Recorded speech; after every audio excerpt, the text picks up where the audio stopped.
Yo, what's going on, everybody? It's your boy Trigger Mike. Happy Friday, happy casual Friday. Today is Friday, April 14th, 2023, and thank you for tuning into the Trigger Mike Show on the Lapeef Network. Thank you for everybody for coming through. It's been a long week. It feels like it's been a long week, and it's always like that coming off a holiday. But I thank you for your patronage and always coming through, showing love and support to this great network. All right. Now, I went to bed late last night, obviously. They get me up early. I'm up at 6.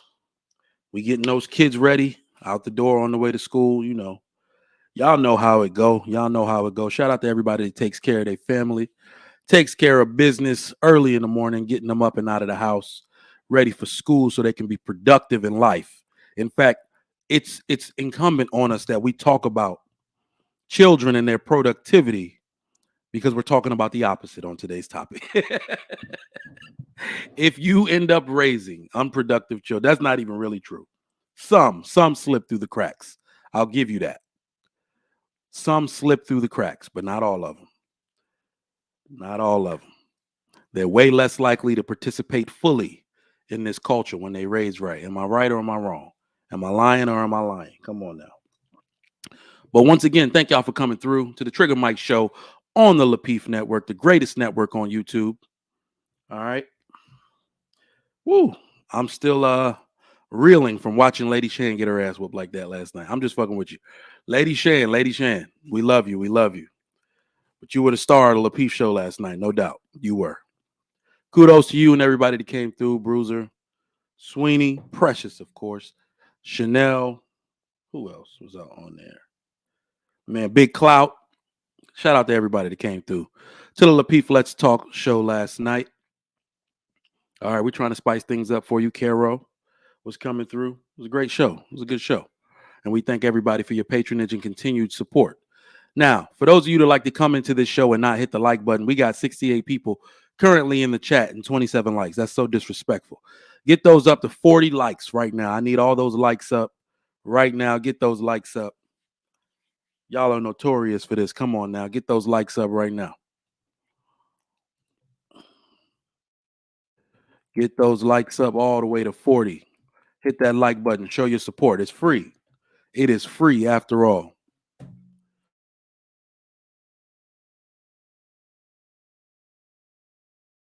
Just go ahead and take a look down. Make sure you hit that like button.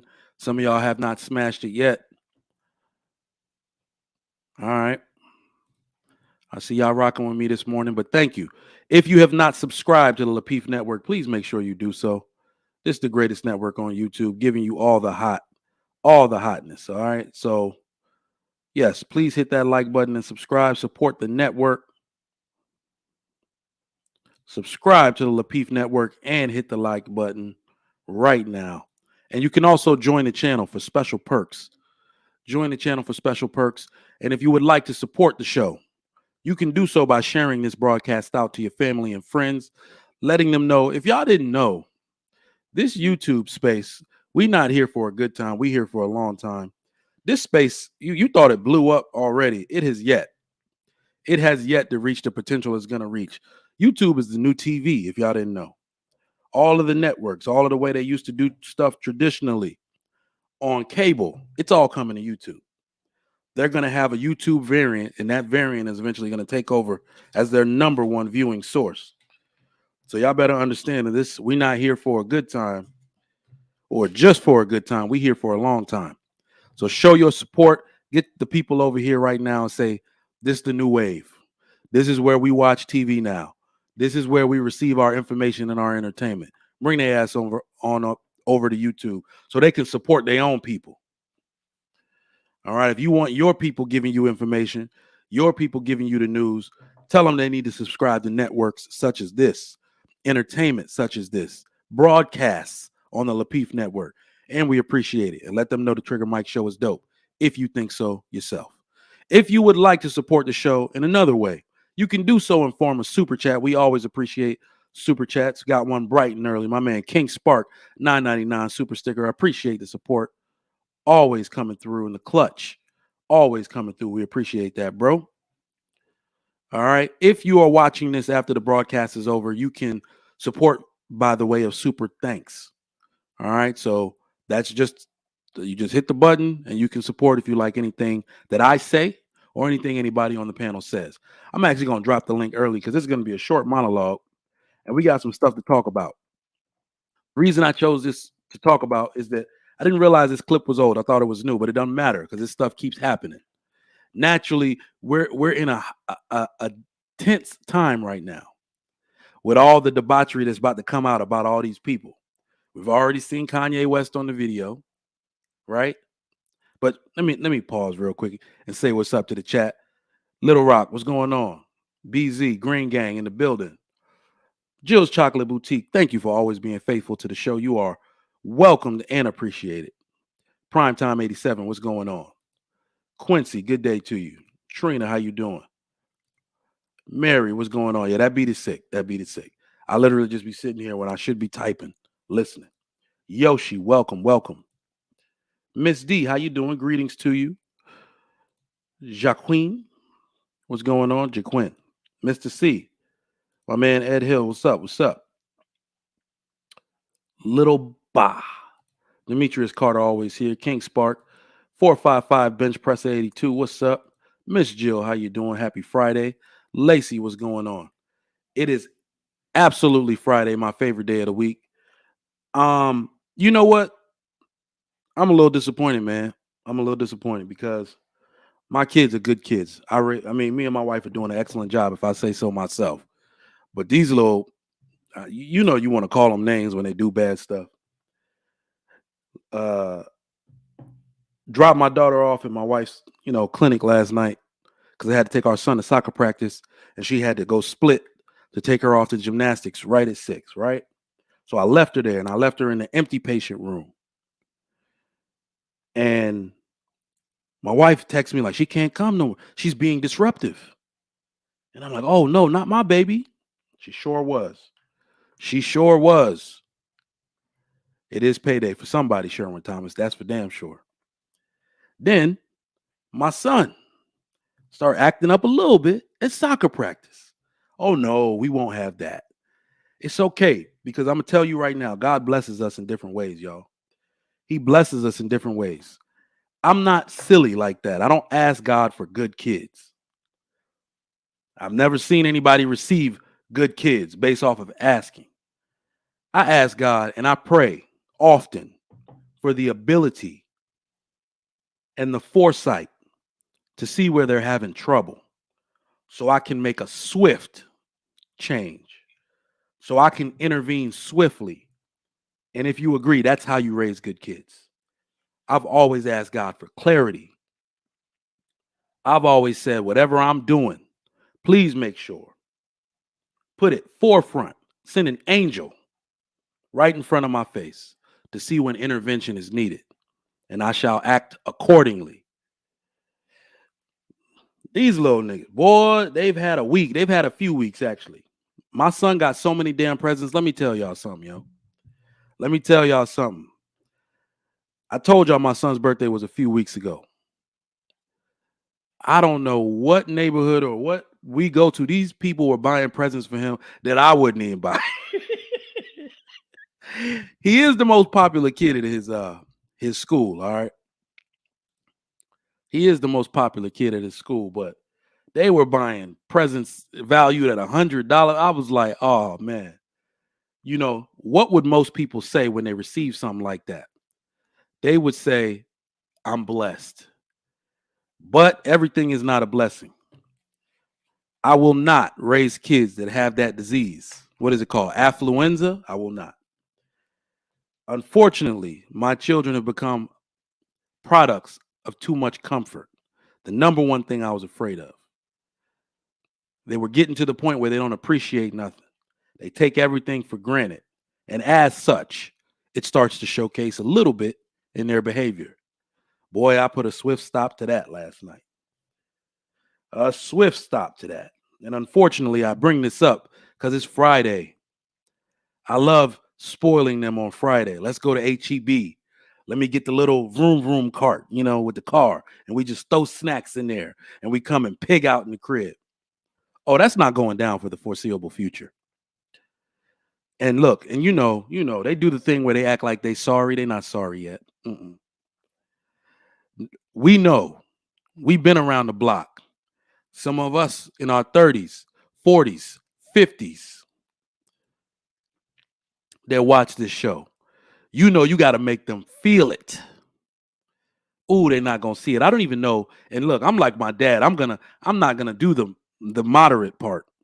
I'm gonna take this to the extreme. All they snacks coming out the damn pantry. Their favorites. I'm replacing it with shit they don't even like. They're not even getting the norm.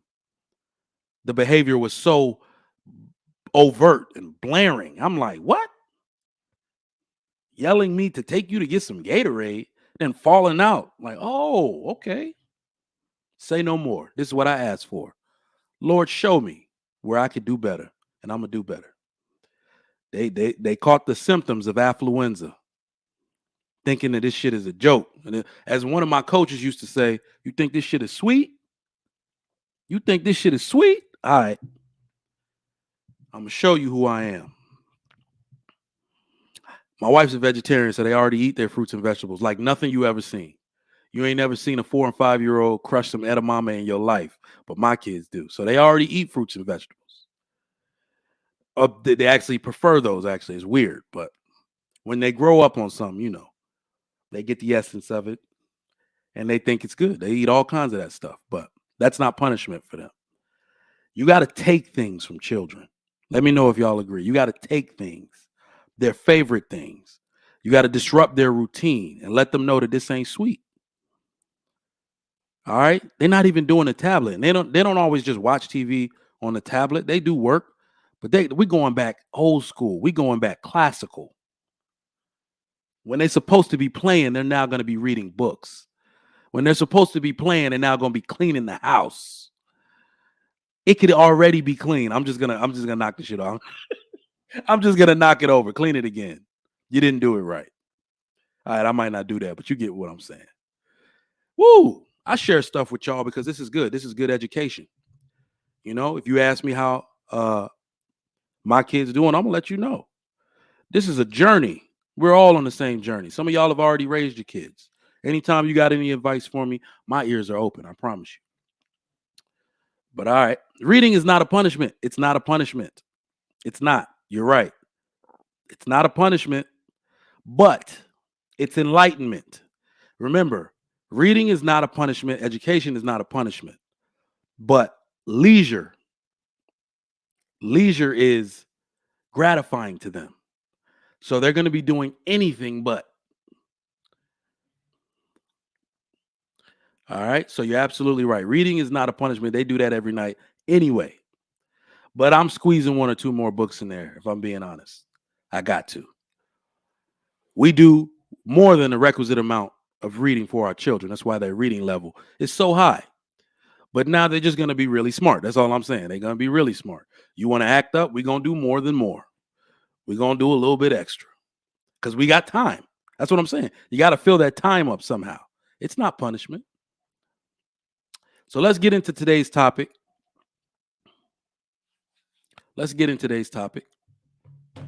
304 Culture Part 2.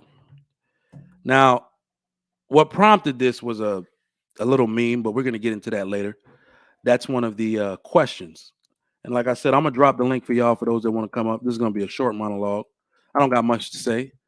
But I've really just decided that, all this talk about Freaknik and everybody getting off spring break recently, whether it's last month or this month, some people currently on spring break right now. Spring break is actually a disgusting tradition in the adult sense.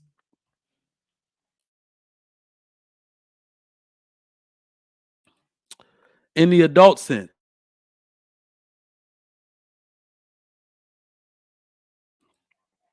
spring break is a disgusting tradition. It's actually also a very dangerous tradition. It's also a very, very dangerous tradition. Y'all remember Cancun in Mexico? I don't think I'm gonna let when I say I'm not gonna let, I mean it, because people say let kids do what they want, let them go have fun. Kids create a lot of problems. And I'd rather you create problems within the city limits, if you know what I mean. Can you imagine? Because look, let's just be real.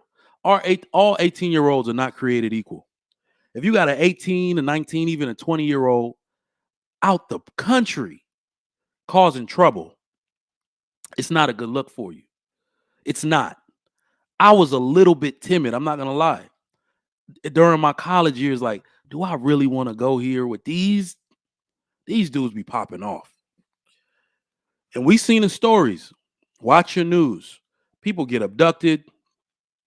People get their identity stolen, calling the parents saying they're missing and or they're in the hospital and we need $3,000 for their medical treatment right now, ASAP.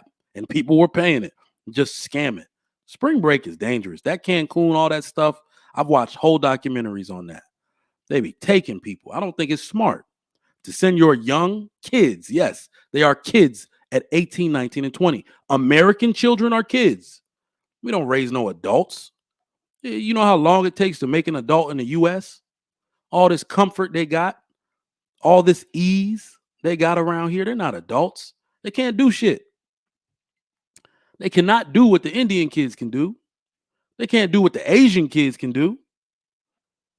We don't raise adults around here. That's why these people from those countries running circles around our kids right now. And some of us in the job market. Because we became adults way too late.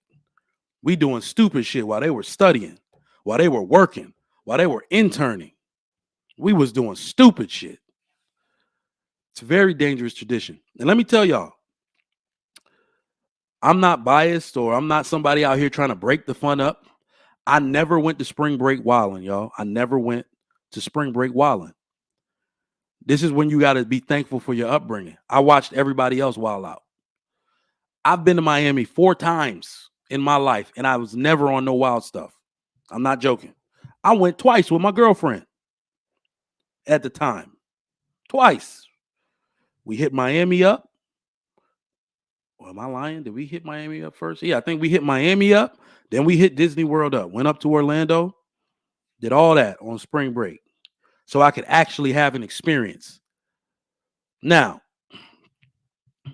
what I want to know from y'all, since we're talking about this debauchery today, what is your craziest spring break memory? If you care to share.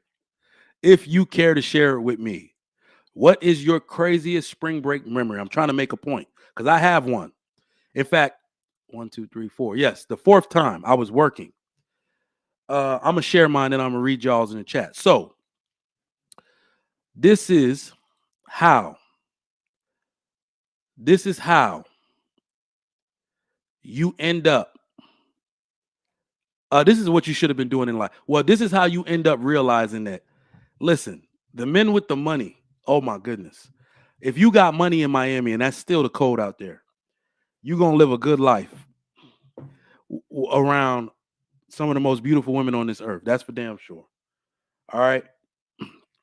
But for those of you that don't know, I was a college representative for Universal, Def Jam. Well, Universal owned Def Jam, but Universal, Def Jam, and Atlantic Records. So what I did was, one day it was just serendipitous. I walked right past. It was that job was meant for me. Okay, I went to the Spartan Station where I went to school. I went down to the Spartan Station, which is our little. It's like a food depot / thing, but the radio station was in that station. And I already threw parties. I was a party promoter. I walked right past the radio station, and it said Def Jam College Rep wanted. I walked my ass right in there. The dude was already in there. He literally just put the sign up. He said, "Do you have a car?" Yes. Are you local? Meaning, are you not going back home because this is for Virginia? This for this region? I said, "Yes, I am." He's like, "Well, damn. Tell me more about yourself." And by the time I told him I was promoter, I had the damn job. All right, did that from sophomore year till I graduated. So 1 year, if y'all remember BET Spring Bling, BET Spring Bling, they sent me to BET Spring freaking Bling. I saw everybody and their mama perform out there. All right. So what you do as a college rep is very simple. You just promote all the artists on the label.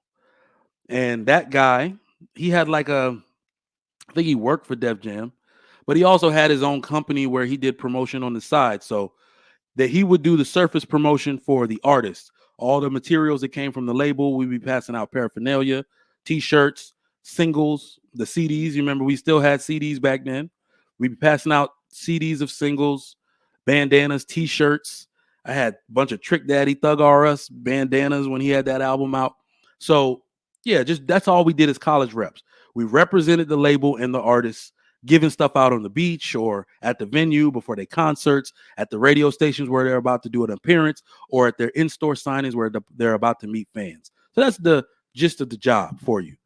Some of y'all probably want to go tell your kids to look that job up. It's pretty lit. You get a lot of free stuff. I met a lot of cool people. Rick Ross actually remembered my name. When I say this dude, I knew he was going to be a great businessman from when I was young. I met him first time in 2006. This dude remembered my name every single time he came. He came to the school like 4 times. Because, you know, he dropped albums like every year. He came to the school like 4 times and was just, he put his arm around me on the way to his in-store signing and was just like, "What's up, Mike? What's up, dude?" Or do they still call you Bernie? They still call you Bernie, man? Yeah, I remember. Dog, him doing that while we were walking that long stretch to the radio station. I got so much clout off that. I'm telling you, it looked like I knew Rick Ross, the biggest boss. You couldn't tell me nothing. You couldn't tell me nothing after that. So my craziest spring break memory was when they sent me to Spring Bling. And I told you my it was not Tim. Theo, the guy's name was Theo, owned his little company, and Nick Cannon hired, contracted his company for promotion, and I think like hired security through him or something. Because Nick Cannon was having a foam party in one of those neighborhoods. He had rented a mansion out. Y'all, there was no party you will ever go to in your life. People call Nick Cannon whack. They say he's a lame. I don't know what the hell you talking about. When Nick Cannon does something, as you can clearly see, the whole city came out to this damn party. Lil Wayne and Baby pulled up in a red Lamborghini, drunk in the grass. I was done. I was done at that point. I was passing out paraphernalia. I was putting it like in the bushes for his or whatever album or single he had out, and they just pulled up, boom, in the grass. They got out the car. You know, you ain't supposed to act like a fan when you do that job. I lost my damn mind. I'm not gonna lie. LL Cool J was there. Jamie Foxx was there. Busta Rhymes was there. I lost my damn mind. Right there as you walk in, what's that? The foyer, that big old area that goes into that spiral staircase. The two that split, just a foam machine dropping foam down on girls in the middle. That shit was so lit. Let me tell you, the stuff I saw that night, I cannot repeat. Freaknik had nothing. Nothing. Nothing on that party. Everybody and their mama was in there. But that's my craziest spring break memory. I'm not going to tell you what I did. I'm just going to tell you what they did. I was working. That's my story, and I'm sticking to it.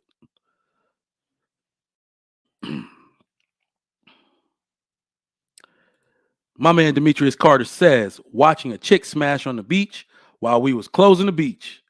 I've seen that too. But I'm from Virginia Beach, so I saw it all the time, actually. I saw it all the time, actually. I'm from Virginia Beach, Virginia, for those of y'all who don't know. And if you want a little subtle flex, okay, you're going to get in trouble if you get caught. Just let me say that outright. You want a little subtle flex, you don't want to pay for no hotel room, take a girl to the beach, grab a beach towel, go all the way down, off the strip. Go all the way down more towards the Sandbridge areas. Let it be like a evening where it's like 79. She giving that ass up right there on that towel, on everything she is. So I seen that too. That wasn't even wild for me. He says he used to work on a beach. He's seen it all. Smashing on beds with their man. Walked in on that. Whoa. I don't know. We're not going through it. My man AP says sophomore year college, we actually went to the mountains right outside of Boulder, Colorado. When y'all talk about snow bunnies, you really have no clue. It wasn't in season. We got a cheap cabin. You know that. So, AP, you bring up a good point. Everybody thinks the debauchery goes on at the beach. I've actually heard the mountains is something kind of crazy. And it's that group. It's that group. Well, I'm too old to experience it now, but shit. But shit. I'll live vicariously through y'all, I guess. Lacey says, my boyfriend at the time was heading spring break at the Keys with his football team. Got into an accident on the way there and kept going. So I figured it's what. Lacey, what the hell are you talking? We're talking about some Nick got hoes. Damn right he got hoes. What's going on, Precious? I see you in the chat. All right, so what are some of the wildest parties y'all can remember? Let's do that one. What's some of the wildest parties y'all can remember from college? The Q's had a pretty wild one, I'm not gonna lie. The Q's had a pretty wild one, and this was not. Oh, somebody said they from Suffolk. Who's that? 455 bench presser. What's going on? So I did go to high school close to Suffolk. I'm from Virginia Beach, but we moved right when I was in 10th grade. So I graduated from somewhere close to Suffolk. You know what I'm talking about. You know where I'm talking about. All right. So, yeah, the Q's threw a party when I was young called the Shorty Short. Yeah, that's a lot of debauchery. If y'all want to know why I'm not letting my daughter stay on campus, unless I can't help it, right? Unless she gets into Harvard, because that's what we working with around here. That is what we working with around here. So unless she gets into Harvard, obviously she got to go stay on campus. But either way, Kappa Beach party.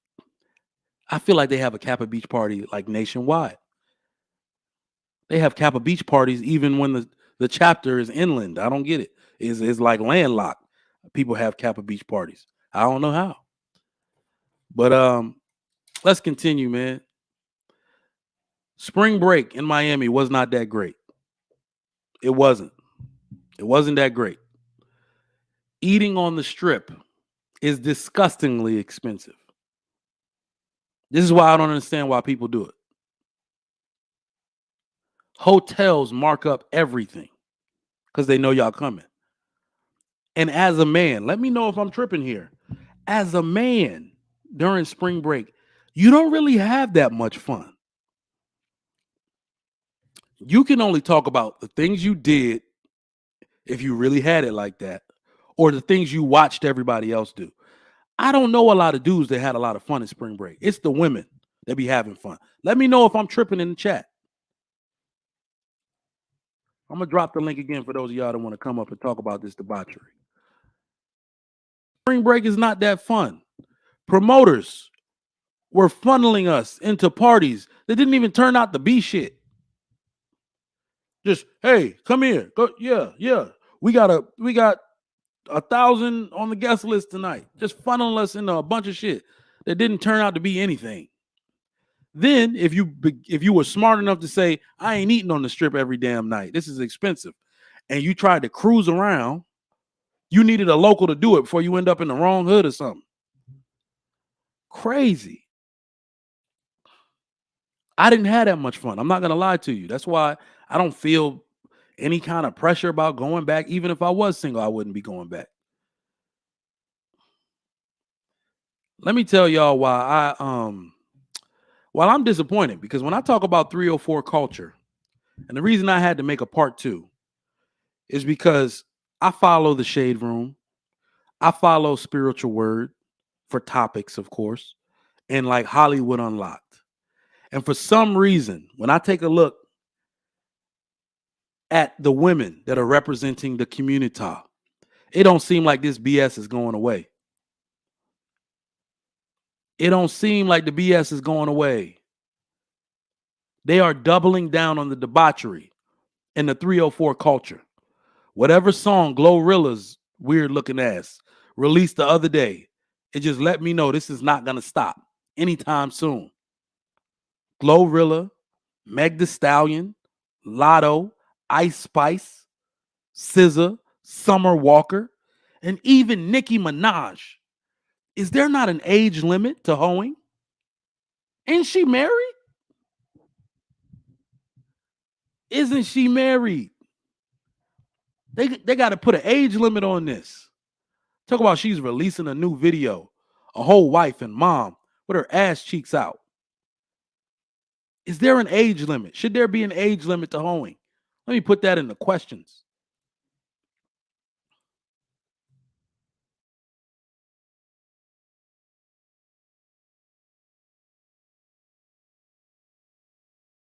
There should be an age limit to your behavior as a 304. Nicki Minaj about 40 now, ain't she? She about 40. Sit your ass down somewhere. Oh, my man said 3041K. 30141K plans. Absolutely. There needs to be an age limit on this. Rest peacefully. You've earned it. You've lost all cartilage in your kneecaps from twerking. You get medical disability at the age of 35. You have done your service to the community. Now sit your ass down. Take care of that illegitimate baby you got. Oh shit. I'm sorry. This is also one of my biggest points, man. You don't make it out of this 304 culture unscathed. That's why it's very dangerous for women to be participating in it. Do y'all know? Let me ask y'all a question. See if y'all can figure it out. Y'all know who I'm really disappointed in, though?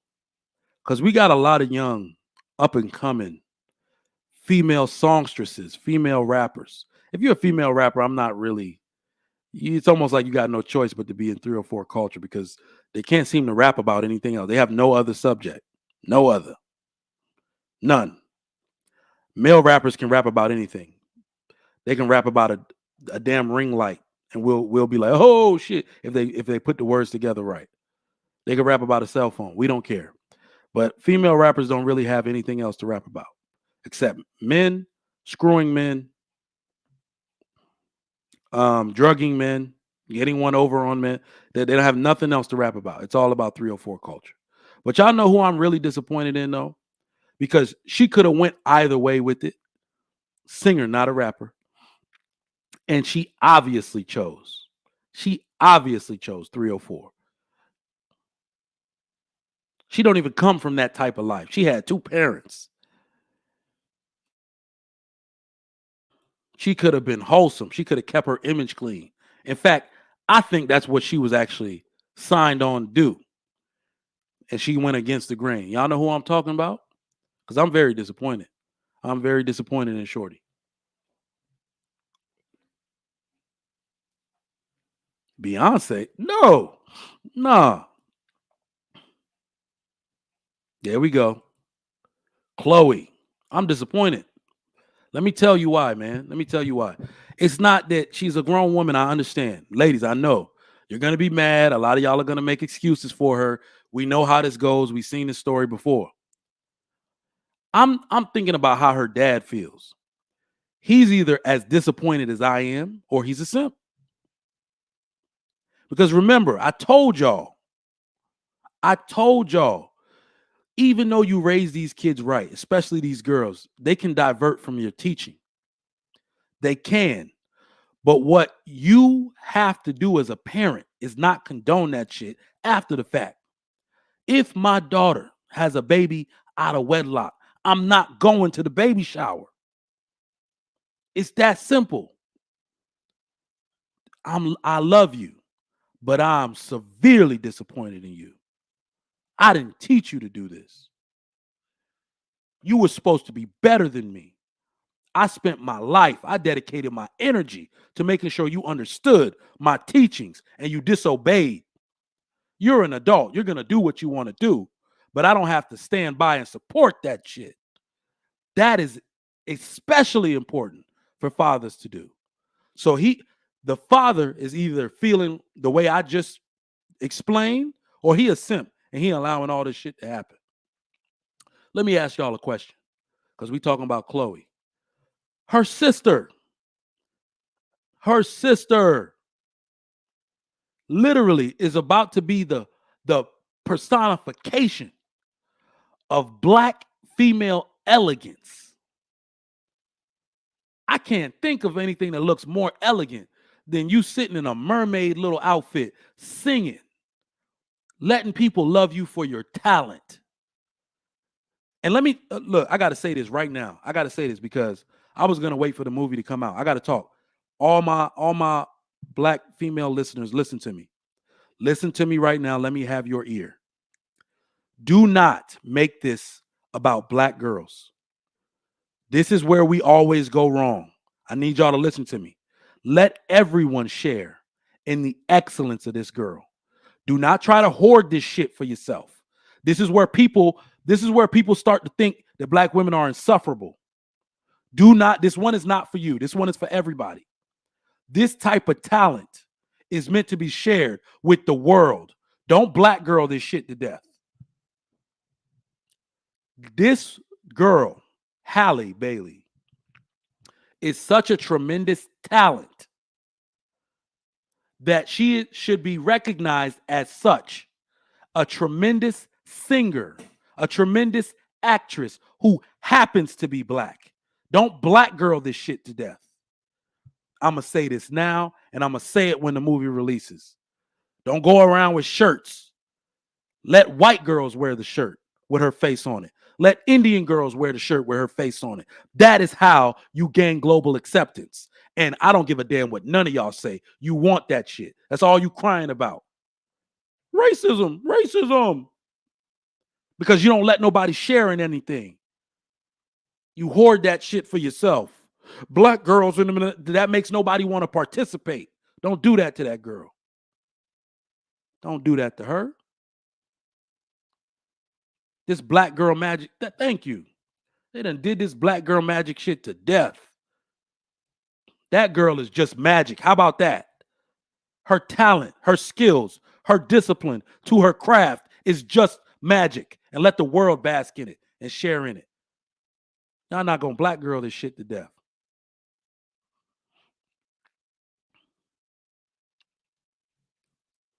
Damn.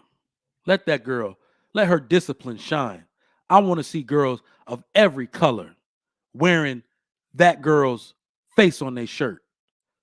That is how you get globalized out here. That is what she deserves. She's not yours. She's for everybody. Her talent was recognized. Look, I thought they were pulling some kind of power play or whatever by hiring that girl and putting her in that role. And that director just came out and said, listen, when she sang, if this is true, when she sang, people were in tears. He basically said, how could we not give it to her? When somebody is that amazing, their talent needs to be shared with everybody. Do not hold her back and restrict her to just black women.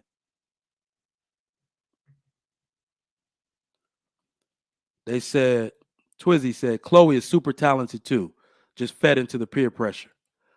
Twizzy, you're right. I have one disagreement. She didn't fear into peer pressure. When you go this hard, the way she going, because now she got a whole series on Amazon with her ass in the air getting smashed from the back. When you feed into this stuff the way she did it, you wanted this the whole time. She been dreaming about this. You wanted this. You let the devil seep into your thoughts. You know what it is? She wants to be the object of desire. It's not enough just to be desired by some men. It's not enough to be cute. It's not enough to be wholesome. It's not enough to be elegant. She wants to be the object of sexual desire by all men. That is what is killing these women out here. Killing these women out here. Look at her first celebrity dating choice. I don't care what y'all say. Gunna. What if you was in that crib when they did that raid? What if you was holding something that looked like a gun when those agents came in? Choices. Choices. Y'all go ahead, call in and cam up. My bad, John the Baptist. Come back up. Come back up. But let's get into Freaknik, and I'm going to let y'all up real quick. Let me make a statement to drive this point home. We're all waiting. We're all waiting for that Freaknik documentary to be released. We've already seen video that Kanye West is in there, or videos of him at Freaknik. I don't know if it's going to be in the documentary, but no matter how much a man is shown on camera, as we can already see, you saw a video with Kanye West videotaping a girl. Don't nobody give a damn. Don't nobody give a damn. It doesn't hurt his brand. It doesn't hurt anything. Nobody cares. This documentary is going to hurt some women. Okay? It can never, something of this sort on the ground, freaking on the concrete, can never hurt a man the way it's going to hurt a woman. Let's talk about it. The link is dropped. We understand that men can participate in these activities during their bachelor years. If you a bachelor, we know you're going to do some stuff if you're capable of doing it, because not all men do it. You're going to do some stuff. All right. But I don't think it's anywhere near or close to, what a woman can do. I'm just saying. I am just saying. Let me read these super chats.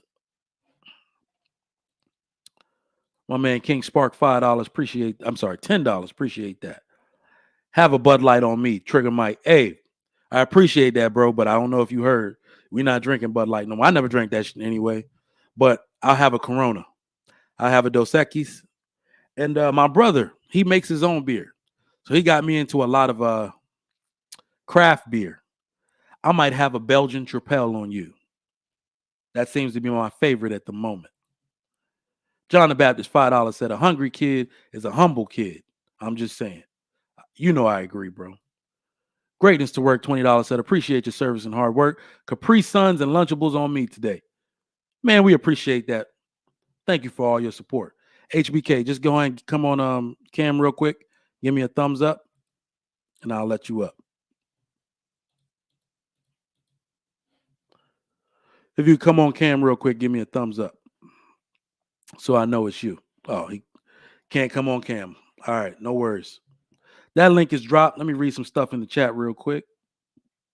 Miss Jill says, I wonder if it will have the outcome it seems a lot of dudes are hoping for. What I see happen is some dudes getting me too. That can happen. You're absolutely right. I think that's the type of stuff that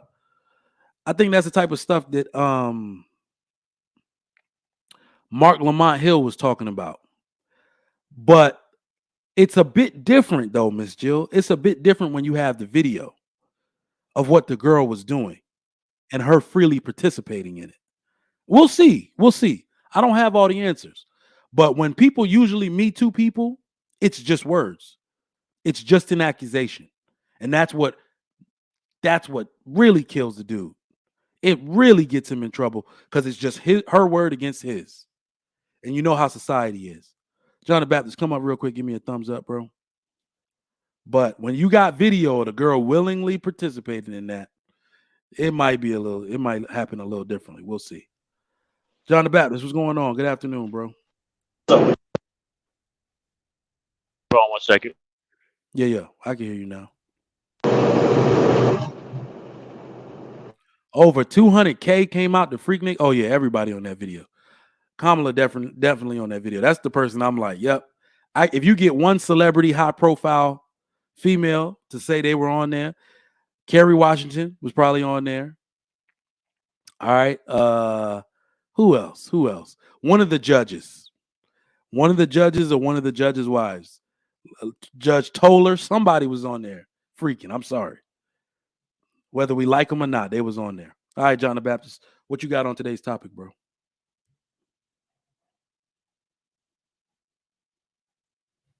You on mute, bro. Oh, guess he's having audio issues. Bigger Reality says you might see your mom, auntie, or even your grandma in that documentary. Ooh, boy, this is what I love about my people being from where they from, because they don't know nothing about this shit. You know what? Let me shut up before I see somebody, a member of my family, and ooh, boy, that's gonna be some. What do y'all say? Smoke in the city? Ooh, that's gonna be some smoke in the city. That's gonna be some smoke in the city. Dirk McGirt said, Trigger Mike, my mother effing dude, my favorite YouTuber. Keep the content coming. We always appreciate the support, man. Thank you for your kind words. Imhotep Nubian says, our women are being controlled and we can't help them. They think we're the ones doing it. Damn, I agree with that. I told you, every time I look up and I hear a black man get accused of not being nothing, I try to go out and I try to find a black man that's not doing nothing. I can't seem to find them. All my homies take care of their kids. All my homies are interested in marriage and trying to find a woman. Thousands deep, but yet all the women keep polying with dudes that ain't shit. I don't get it.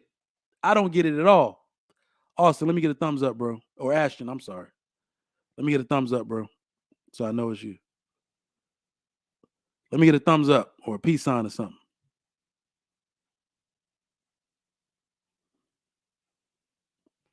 But yeah, man, they think we the ones doing it. They think if they can't have the life they want or all the things that's happening is something a black man's not providing.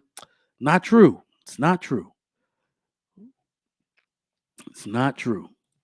Chasing excellence instead of chasing ass and using your assets. It seems to be a foreign concept, Demetrius. It seems to be a foreign concept. You know, it's really about fathers being in the home, putting that message out to their daughters and guiding that message all the way through their life.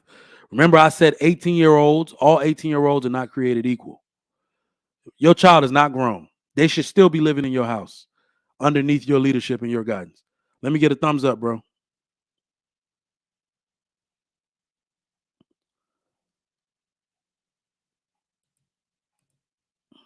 Yeah, okay, bet. What's going on? Oh, you doing all right? Man, I'm good, bro. What you got on the topic so far? I just wanted to go back to a previous topic you was talking about. If you don't mind first. That's good. Let's do it. You was talking about your kids being spoiled. Yeah. I feel like you with your wife, with your child's mother, right? Yeah. We I married. feel like that's a rare household. That's a blessed household. Everybody don't come up like that. Mm-hmm. And you get what I'm saying? Yeah. Like everybody that grew up in a 2-parent household, and you say you punished them. What you say you punished them on? Because I joined kind of late. I apologize. No doubt. No, so I don't know if you've heard of this. My kids do have a good life. You're right. Yes, sir. Me and my wife work to make sure that is outlined. And one of the things that, in fact, it's to your point, I noticed yesterday they go to a Spanish school, or my son still goes there, but they both went there. My daughter's in pre-K now. There's this wall that says "Mi Familia." There is not one child that goes to that school, and it's like 200 deep without both of their parents. So, 2-parent households can just do more financially.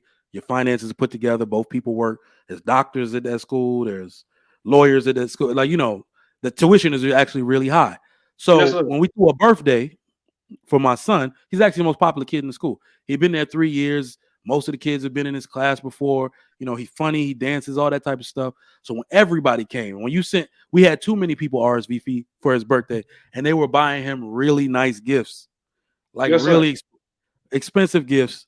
And I started to notice, it was nice for a time. Now they have too much, to where they're starting to develop that affluenza thing where it's like, I get what I want anyway.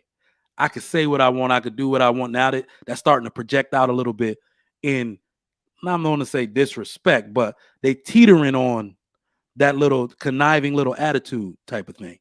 Yes, Right. And sir. I saw that with both of them yesterday in the same day.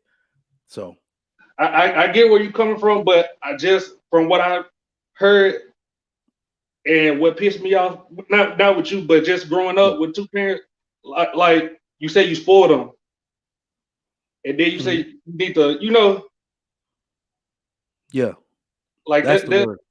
like you This is can't what be it is. It's you can't entitlement. be That's mad. Quizzy got it right. It was like a Like, sense of entitlement. So I took my son to soccer practice. He's like, I want a Gatorade. And he was doing good. He was following the instructions. So, when they tell me they want something, it's a yes or a no. He was doing good in the practice. He was listening. He said, Daddy, I want a Gatorade, please. I said, we can stop and get you a Gatorade after the practice because I only had a water. yes, sir. Then after the fact, he lost his mind. He stopped participating in practice. Then start yelling, talking about, I want Gatorade. I want Gatorade. I was like, oh, okay, bet. So that sense of entitlement came out, like he's entitled to the damn Gatorade, no matter how he behaves. So that's what I saw yesterday. What do you got? What do you think? I get where you're coming from, but you said it yourself. You spoiled them, so you can't be mad that you spoiled them. And Mhm.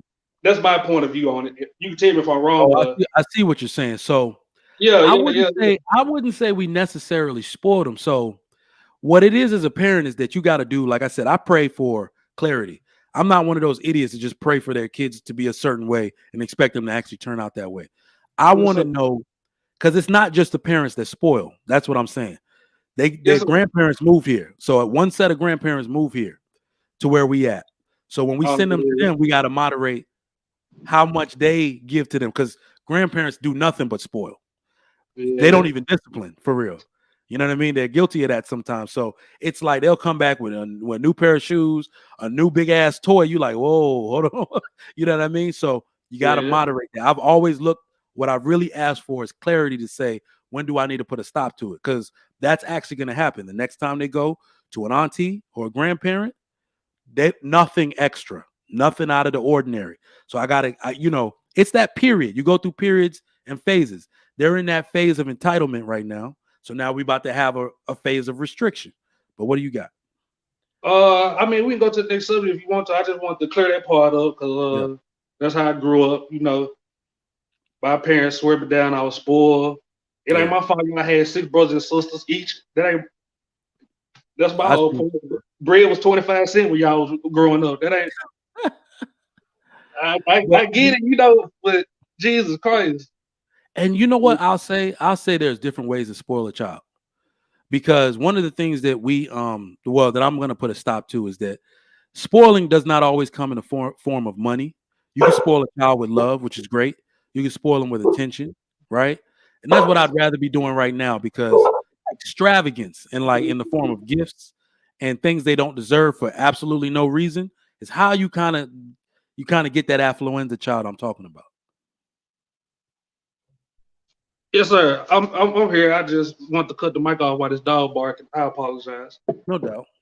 But yeah, I mean, we can go to the next subject. If I still got no time, I just want to clear that part up. I understand, everybody not raised in a 2-parent household, Yeah. and that was my biggest issue. People say my parents saying I'm spoiled, and I need to, I don't know how good I am. Well, shit, drop me off in the hood. That was my kickback. Let me show you. I can do it on my own, but hopefully you ain't got it like that. I hope not. They ain't that entitled. Nah, not yet. They only 4 and 5. They're not that bad, but I'm the type where the first time I see the behavior, I'm gonna do something. I'm not gonna let it fester. My man, Chaotic Truth, what's going on? What you got on the topic, What's going boy? on, Matt? I literally just got done doing a live stream. I saw that you had well, first of all, I saw that you were live. Guys, please get the likes up. Please, if you have not subscribed to the Lapeef Network, please do. Also, guys, Trigger Mike is an incredible content creator, an incredible host. Hit the super chats. Show that you love the channel. Hit the super chats. He has Freaknik and Spring Break in the chat in the title. And I just got here. I just got done doing a live stream. Mm-hmm. And I wanted to point out that Freaknik and particularly Freaknik, I was too young to go to Freaknik, but Freaknik should be revered in the Black American community, particularly as I don't know how many years it took place in the 90s. I think it was like 5 or 6 years. But you have to think that was a epic achievement in Black American culture, Trigger Mike. The Let's Black hear it. Black Americans that went to Freaknik were college educated Blacks typically. They added to the economy. They They purchased gas to get there. They purchased clothes, shoes. They were going to the restaurants. They were drinking alcohol. They were smoking weed. So they were contributing to the economy. They renting vehicles. So we should never forget the genius of Freaknik. What do they call it when they want to put things in like the National Historical Museum? What do they call it? National Registry. Yeah, well, the Smithsonian. Yeah, this Freaknik should be recorded in the Smithsonian as one of the highest forms of culture that the African American contributed to the overall American society. Your parents were nothing but angels and monks when they went there. There, again, it was sheerly peaceful when they went there. It was elegant when they went there, and same thing with the spring break as well. Chaotic. I gotta stop you there. Give me a second, sir. Give me a second. I'm talking about the wonders, the seven wonders of Black people. Even with spring break, you add so much culture to the mean streets of Miami. You bring in so much culture, so much economy, and I would hope that the mayor and the council would make spring break a month event, a monthly. I know it's 2 weeks, but a month event. Wow, for Blacks. You guys are an incredible group of people.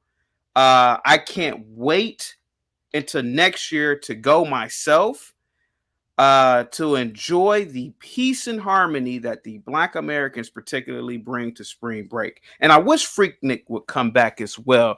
Trigger Mike, go ahead, guys. Go ahead. All right, I'll ask you. You had something to say? Yeah, chaotic. We was talking about how a whole lot of aunties and mamas finna be put to shame, and you can't hide what's in the dark. What do you mean? What do you mean put to shame? What are you talking about? It's a whole lot of aunties and mamas that was in the video, in the Freaknik video, they say. Sir, I have no idea what you're talking about. Maybe Trigger Mike could explain to me, what does he mean by this, Trigger Mike? What is he talking about? The Freaknik events, like that's the whole look.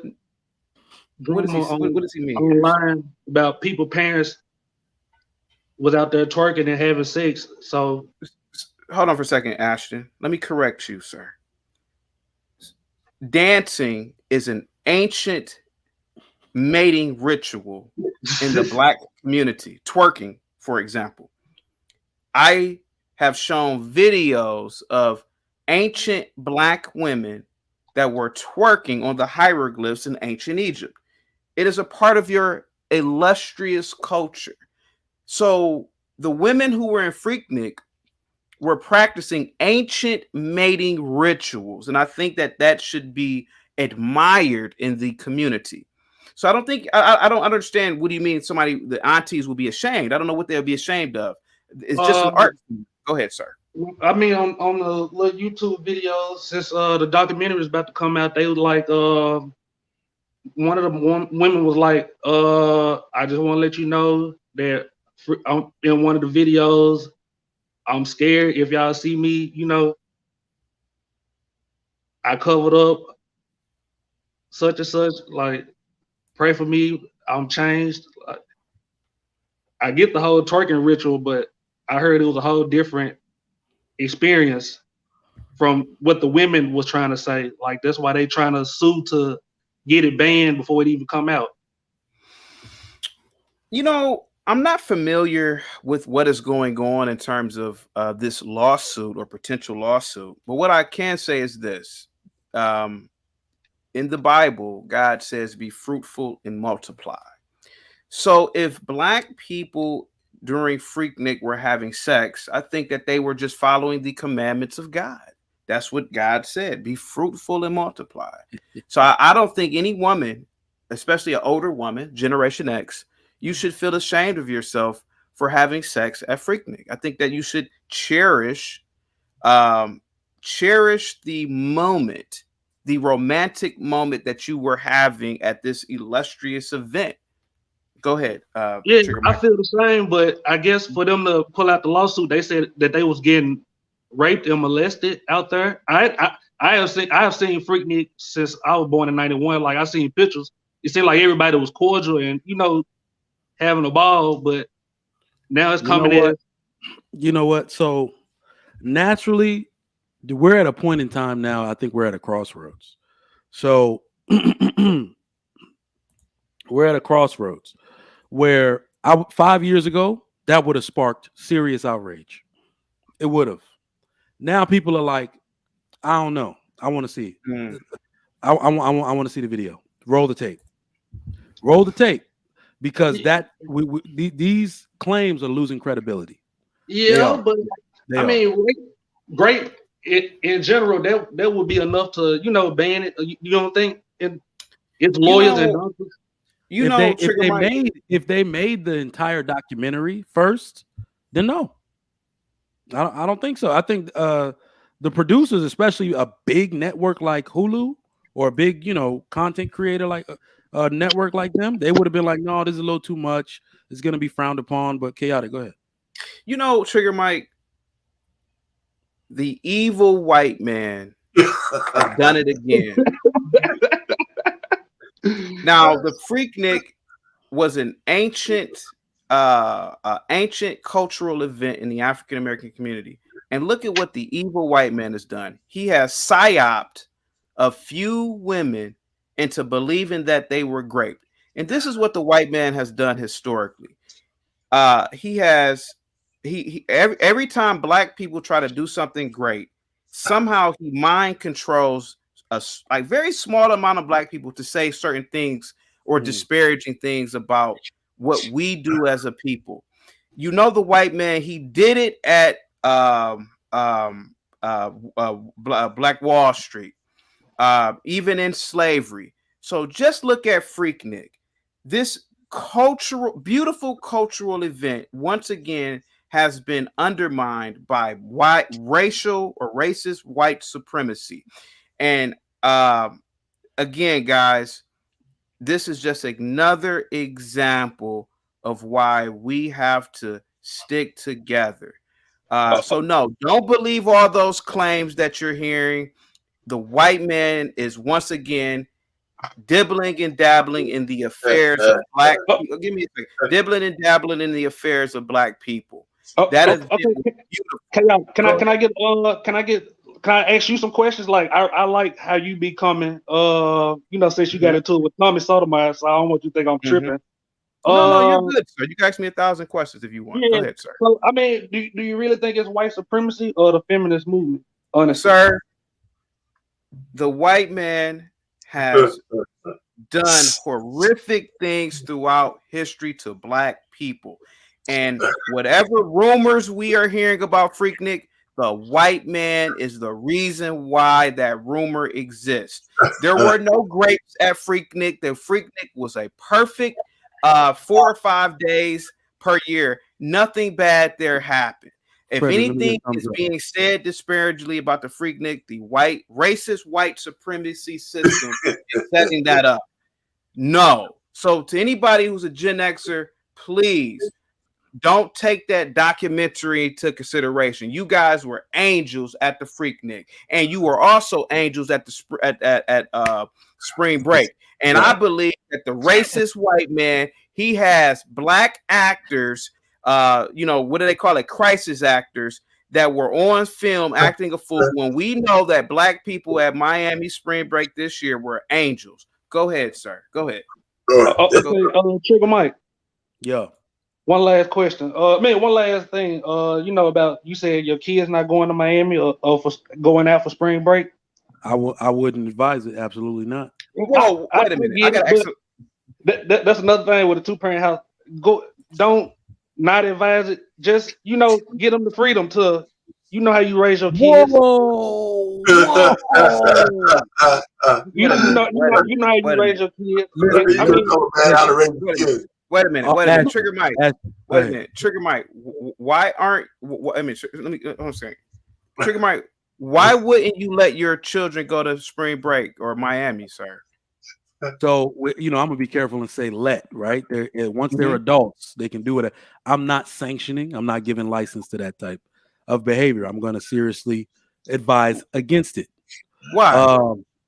As I tried to outline in the monologue, especially for my son, you don't actually have fun as a man. Very few men have fun. It's draining on men. In fact, you made a good point about the economic impact. They're going to take money from the men. Men got to pay for everything. The women getting free to all that stuff. So the men are going to finance it. So it's going to drain you for you to basically watch all this stuff happen. When you really look at it, a few men are enjoying themselves in the way that we're talking about, and the rest are just watching it happen and financing the whole effort. So, the girls, on the other hand, what I was saying, Trigger Mike. You saying you don't advise it, that make your son want to go even more behind your back. Actually, Ashton, let me push back on that. Because remember, I told you, I said I never did any wild stuff. Yeah. And that was partially because of my upbringing. I went to Miami with my girlfriend twice. And then I was like, this shit boring. Let's go to Disney World.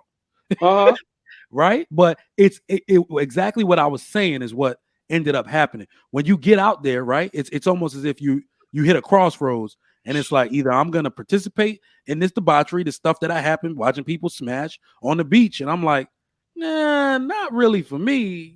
Yeah, Trigger Mike. I know that you have to be somewhat fair and impartial here.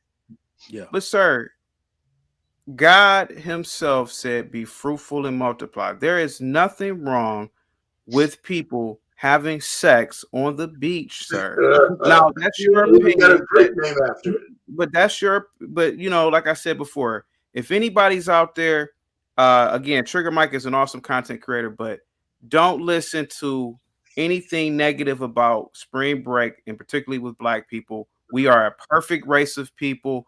We can do no wrong and go to spring break because there's nothing but intellectualism going on there. There's nothing but angelic women there.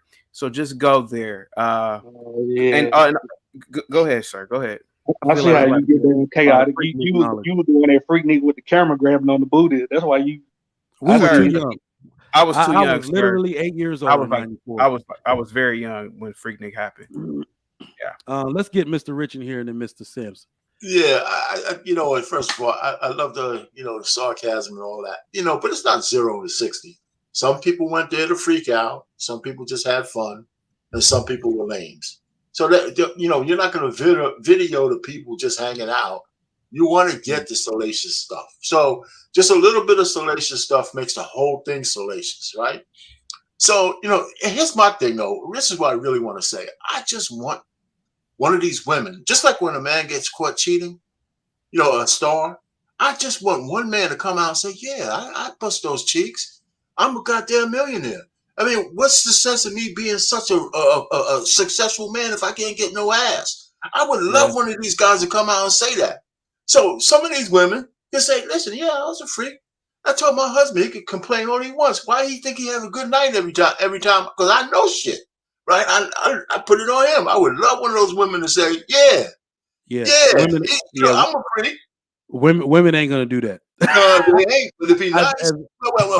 Unless she's still a professional stripper, unless she makes money on OnlyFans currently, they're not gonna do it. Yeah, but you say the women ain't gonna do that. But we see on these airways, we see women saying that shit all the time.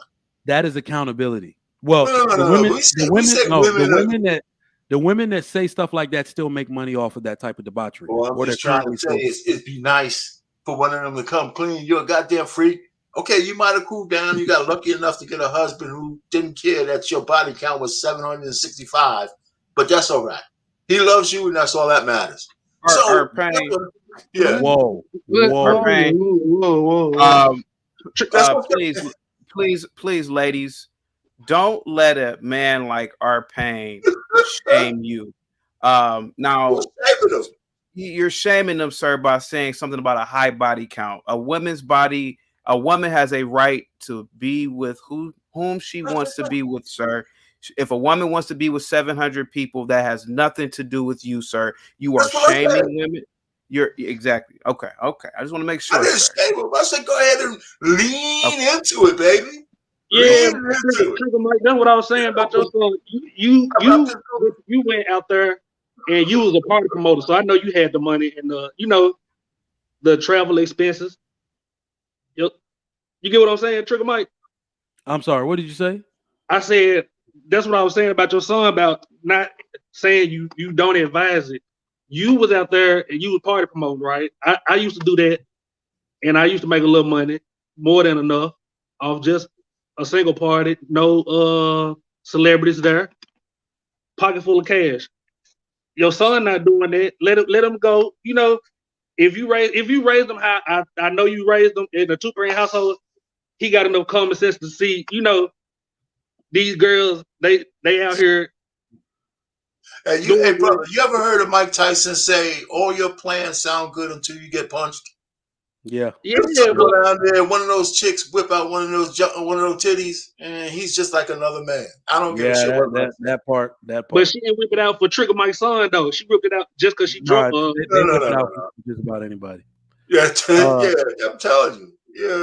Yeah. So I'm just saying, I was just joking. I want the girls to try to get this thing banned. I don't want them to be out there like chaotic. I want them to be able to hide their secrets until their graves. Kodak Facts. Let me get a thumbs up. Come on, Cam, real quick. Let me get a thumbs up. All right, bet. Yeah. All right. So what you got on it? Kodak Facts. What are your opening thoughts? I was on TikTok just a little bit earlier, and this is a dangerous precedent. And the thing about it is like this train is always on time.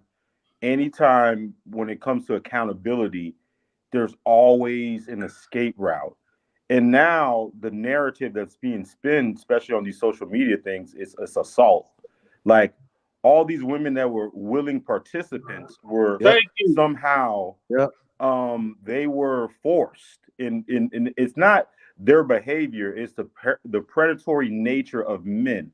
So and it's almost like a sickness. Like, you know what? I can understand people can be at fault, but when you're completely looking in the camera and doing things, and then at the same time you're absolving yourself for any accountability, that's a mental illness. Because how could you? Okay, I mean, two people can be wrong at the same time, right? But you mean to tell me you're sitting there doing all these things, right? And then you don't take no accountability for that part. Oh no, it's the man. It's the predatory men that did this to me, and they made me do this, and blah blah blah. I mean, it's ridiculous. And then the thing about it too is you have this whole hive of women that are co-signing this, and it's almost like they're jumping in right in there to kind of absolve themselves for their bad. Let me tell you, brother, don't worry about that. They're not going to be able to get away with that. I mean, the Me Too movement has pretty much died out when it's in public like this. They're not going to be able to. That narrative is not going to work. So they're going to have to find something else. They're going to have to go through the courts to stop this thing. But ain't nobody going to cancel a man when a woman, does the debauchery on film for everybody to see. She's not going to be able to get away with that. I mean, she's not. A couple of the women that filed is lawyers and doctors, so I don't know. Well, I'm saying if they go through the courts to get it stopped, it's different than blaming the men for it. That's a different thing. They might be able to get successful with that. But I mean, as much rhetoric we have out there about the notion that they like accountability is kryptonite to them, they can't really even look at that. I mean, they're proving us right at every corner. Like they birthed the culture that we have right now, through the single mother and the 304 culture, and now we're going to see documented evidence on how this culture came to what it is, and they still won't take any responsibility for it. It's crazy. Hold on for a second. Hold on, Kodak Facts. You should be ashamed of yourself, blaming the black woman for not taking accountability. We know who is the culprit here. It's racism, white supremacy. It's slavery, and it's a system that has been keeping us behind. So we have to blame the white man, the evil white man, for what's going on with this Freaknik documentary. Trigger Mike, do you agree with me on that one, sir? It's the evil white man, right? Oh, you're on mute, sir. You're on mute, Trigger Mike. Trigger Mike, you're on mute. You're on mute, sir. I'm neutral. Let me turn this damn light back Okay, on. you're Let me, neutral. let me get the first question going, because I want to know. Freaknik has been over since the 90s, right? That was when it was popular. What? I got a lot of questions. What present day event resembles Freaknik? I'm gonna go first. I'm gonna say the Greek picnic. It's still in the same place. It's a lot smaller, but remember, you made a good point. Chaotic Truth, you already know about this. Atlanta is where you go to have debauchery on command. That is where you go if you want a bunch of Negroes acting a fool. In fact, you're trolling us today, but you already disagree with you, sir. I disagree with you. I disagree with you. I mean, are you saying that debauchery goes on at Atlanta, a city that is predominantly black? I disagree with that, sir. We are a high functioning, high intellectual people. We don't cause debauchery, sir. And I think that you're sending out misinformation and false news here, sir. Who, me, chaotic? Anything that happens in the black community, we have to blame it on racism, white supremacy. Go ahead, Ashton. Go ahead. I can't believe I'm just. Go ahead, Ashton. I mean, I get it, chaotic. Like I get where you're coming from. What do you mean, sir? The white supremacy, but yeah, you know, I'm telling you, my gut feeling is these women know that they are gonna be on that camera. Sir, it was white supremacy that psyoped their brains. White people have technology. Did they not do the Tuskegee experiment, sir? They have technology, sir. They have technology, sir. I've done the research on it. They have technology, sir, that can brain. Go ahead. Are cigarettes banned off of what you do? Also, Ashton, turn off your camera real quick. I think. I apologize. Yeah. Well, they can't smoke. Even with that, the white man has convinced Ashton to smoke cigarettes. Now here goes the thing: the white man throughout history has practiced psyop. He did it in the Tuskegee experiment. Is it hard to believe that that even in Atlanta, the white man had some sort of technology and it brainwashed the black people in at the Freaknik to behave a certain way? That's possible because the white man he's practiced racism all the time. Go ahead, guys. You got the floor. Go ahead. I look at it as like women have been brainwashed for the most part. I mean, maybe not Tuskegee. What'd you say? Tuskegee? The Tuskegee experiment, sir. Yeah. I get that part, but I just don't think it's the white supremacy on this one. I ain't gonna lie to you. I don't know why. I don't know why you responded. This is the beauty. This is the evilness of white people and their system, their evil white supremacy system. That even in the face of reality, we see it. We still deny it. Whatever happened at Freaknik to a minority of females, is it hard to believe that the white man did not convince them? Listen, slavery, Jim Crow. Come on, man. You know these people are evil monsters. Go ahead, sir. Go ahead. Yeah, but I mean, it's more than. I mean, it's exactly what you say. I get it, but okay. My point of view. I'm from Memphis, right? How you say Trigger Mike Gorilla? So I know you know about Memphis for the most part. Right. It's trapped a man with a whole baby, scam city out there. Like they act like they don't know what they're doing, but it's a whole trick and maneuver. And I get it. You know, that's what they do in Memphis. Like Memphis is scam city, but now I'm in Houston. It's totally different setup. But it's still a system in Memphis where people, you know, women can get away with scamming a man with a baby. No fraud. Yeah. Like, I get what you're saying, chaotic. I swear. Yeah. But it's more TV and celebrities, you know, paint the picture like how the women on the second show, they be like, oh, we need to build like we already build. Like you said, what happened to Black Wall Street? Okay. It's different situations. I get what you're saying, but I just can't say it to Tuskegee. We got you. Yeah. Yeah. Yeah, but Yeah. I mean, I think just on the question though, again, present day, whether it's a picnic, or Miami or Virginia Beach, whenever people get together in mass, men and women, there's going to be some stroking going on. Yep. I mean, that's just the natural order of things, right? Everybody keeps trying to do shit and gets surprised when men and women hooked up. I mean, now with the debauchery that's going on now, we're almost happy to see men and women hook up, but they ain't doing it no more, right? You got all of the, look what Budweiser did. We got all kinds of people out here trying to deny whether there's two sexes, right? So it's almost like a celebration time when a man and a woman can still be, interested in each other. Right. So listen, none of this stuff should surprise anybody. I mean, the women are mad because they got, the ones who are yelling the loudest did the worst. Everybody knows that. And if this damn documentary is not coming out till next year, it ain't coming out. That's too. I mean, why would you let people know it's happening almost a year in advance? They got a whole year to get one Supreme Court justice or one asshole to say, we can't do that to the sweet sisters of the community.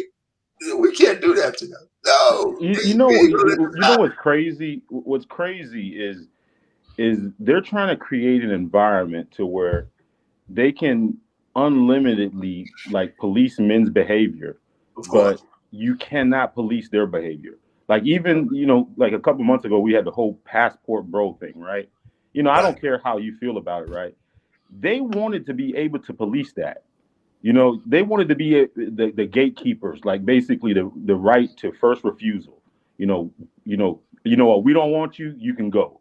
But you got to first come through us, right? And now they pretty much are going to be able to police any events that we have. It's going to be the woman's approval. Like yeah, but you know what, brother? Can I ask you? You said one thing that's real important. I'm sorry for cutting you off. When you said right of first refusal, they try to do that with everything except their womb. Right.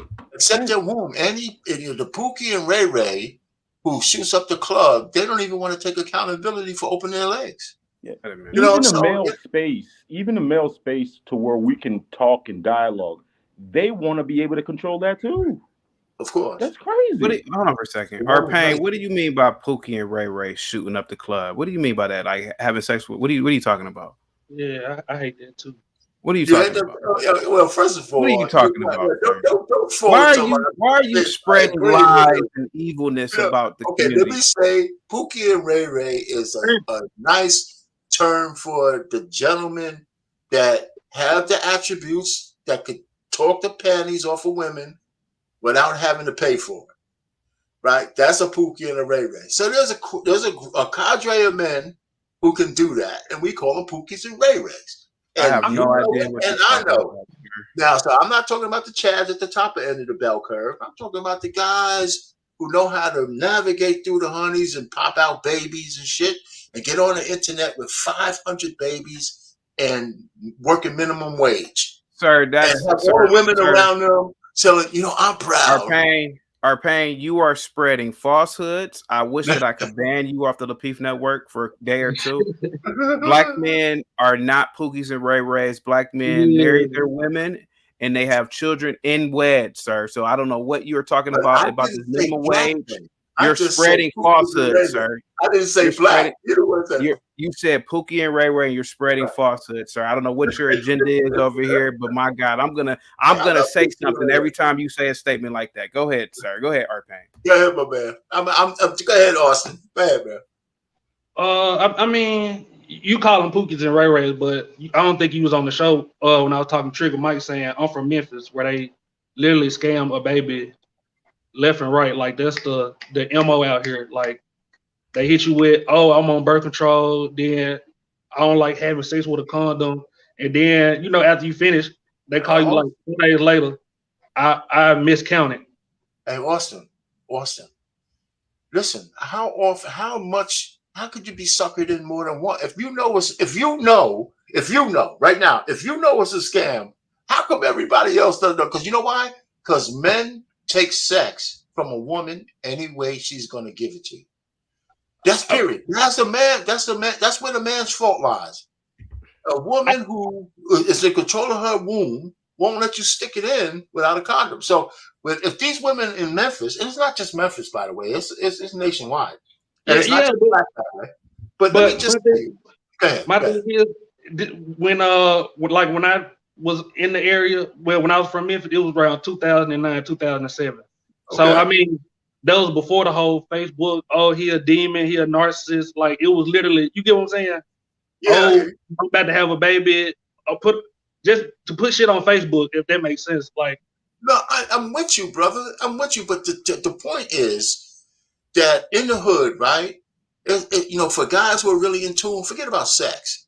When something bad is going on, how long does it take for the message to get out that somebody might be selling bad drugs or selling bad weed? That shit gets out like that. So if women are scamming dudes, that shit is not a secret. Men are just so horny that, if a woman's offering the box, the Pandora, they're going to take it any way she gives it. And let me tell you, how many men do you know are going to argue if a woman says, you know what, baby? You could raw dog me. I'm on the pill. Man, it takes a man like me to be able to say, nah, you know what? I'm throwing the Jimmy Jab on. Most men are going to stick that thing in there, shoot up the club, and be on the hook for 21 years. And that's what's happening. I get exactly what you're saying, but from my point of view, if I'm not just no Pookie or Ray Ray, so y'all say. I don't take it personal. I'm not talking about you. Like one thing about me, they say it's not your girl, it's just your turn. Like I make sure, like I vet, I court a person before I. So the fact that I courted you and I feel like you passed my little test or whatever, we both adults, or we both about to have sex. Why do I have to? That makes sense. Like, why do I have to? Yeah, no, it does, man. But sometimes you gotta make moves regardless of what the woman says. My point is, I talk about vetting a woman, and forget, it doesn't matter what she says. It's what you want to do. Like, I'm not saying you. I don't want to say you. Let's take it from you. I get it. I just want to say that a man has to go into these relationships with his own set of standards and rules. And no matter what the woman says, you can't believe her about taking a pill or she's on an IUD and all this kind. I mean, it's just all horse shit.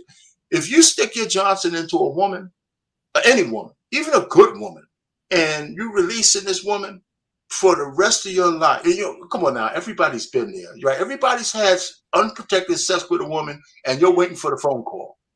You're waiting for the one phone call to say, you don't have nothing to worry about. Everything's cool. I mean, come on. Everybody has waited for that call if you're an active man. So, okay, chaotic. I know damn well you smart enough to know you can't trust your wife with something like that as well. Oh no, you guys. You talking to me? You talking to me, Ashton? Yes, sir. Like I know, sir. Black women are angels. They are goddesses and queens. I've never met, sir. I don't believe that they cheat. I believe that they love their men, sir. I don't know what type of message you guys are trying to spread over here, but it's evil, it's disgusting, and quite frankly, honest with you, I would hope people would just want to kick you guys off the panel with a super chat or something. If you ask me, I have no idea what you're talking about. Sir. Black women are angels. I don't know. I know. You're a well dressed uppity motherfucker. I know you. What you're saying is possible, is valid, but I know you heard one story. Come on now. I have never, sir. Black people are perfect. I don't know what you're talking about. I don't know what you're talking about, sir. Our pain. Come on now. Yes, sir. What you saying? I know you know at least one story where a wife want to get pregnant. And she, well, you know what I mean? I'll answer that. I've been married for 36 years, and if my wife wanted to get pregnant and I didn't, but if we wanted kids, I leave it up to her. I wouldn't. This goes for everything but my wife. The only thing she couldn't do is tell me she's having another man's baby. But right? the fact that's a whole different other subject. That's right. So if it's my baby and we're married, I can handle any of that shit. If we have a surprise kid or whatever, I would never get mad at my wife for that. Never. Never. You know, I would never get mad at her for that. Never. But the thing I had to go to you instead of chaotic, and he been seeming like he just know everything. He done went back to Black Wall Street, but he ain't heard. Come on, man. Oh, Hey, man. his name is Chaotic, brother. Take it hit. Ah, man. I don't know what you guys are talking about. What's up, John the Baptist? What's going on?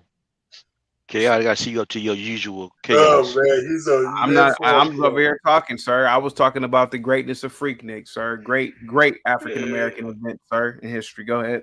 Actually, Yeah. what? You know, I've never been to Freaknik. Never been to it. You were too young. But too young. I'm older than you, bro. Are you older than me? Oh, okay. Yeah. Freaknik was actually my day and time. Oh, okay. Yeah, I just chose not to go. OG, can I get a reason why? Because they swear it down. Everybody just went, and that was the place to be. For me, I'm different. I'm a little different. I've always been a loner. I'm a lone wolf. Yeah. Oh, So me too. I never like crowds. I don't like a lot of people that I can't control. So if I can't control the situation, I try to avoid crowds a lot. Sure. I get it. Yeah. That's just how I roll. And then especially when you back in the time I was coming up, like in the 90s, bro, it was people was getting busted left and right for drugs, selling drugs, and you never know who had drugs in the car with them, whatever. And some things I wouldn't do because I didn't want to be around it. That was just how I moved, though. All right. Let me ask this. But I know a lot of cats that went to Freaknik, though. They talk a lot about it, but I know nothing about it, to tell you the truth. Oh, but okay, to help the show, John, did you hear anything about a man getting physical, like aggressive with a woman, like Grape? I'm trying to make sure this DVD come out on Hulu. Like, I don't want to. I ain't gonna lie to you, bro. Other than what people told me, I don't know nothing about Freaknik. I ain't gonna lie to you. I don't know. Yeah, but I'm saying from what you heard, what they said, did you hear about a woman getting physically assaulted or raped? Like, I just want to make sure. I've never heard that situation happen in a Freaknik, but no, I've never heard anybody talk about that. I just want to make sure Chaotic and Trigger might have a reason to evidence to make sure it do come out. But I'm the wrong person. I'm the wrong person to talk to about Freaknik, though.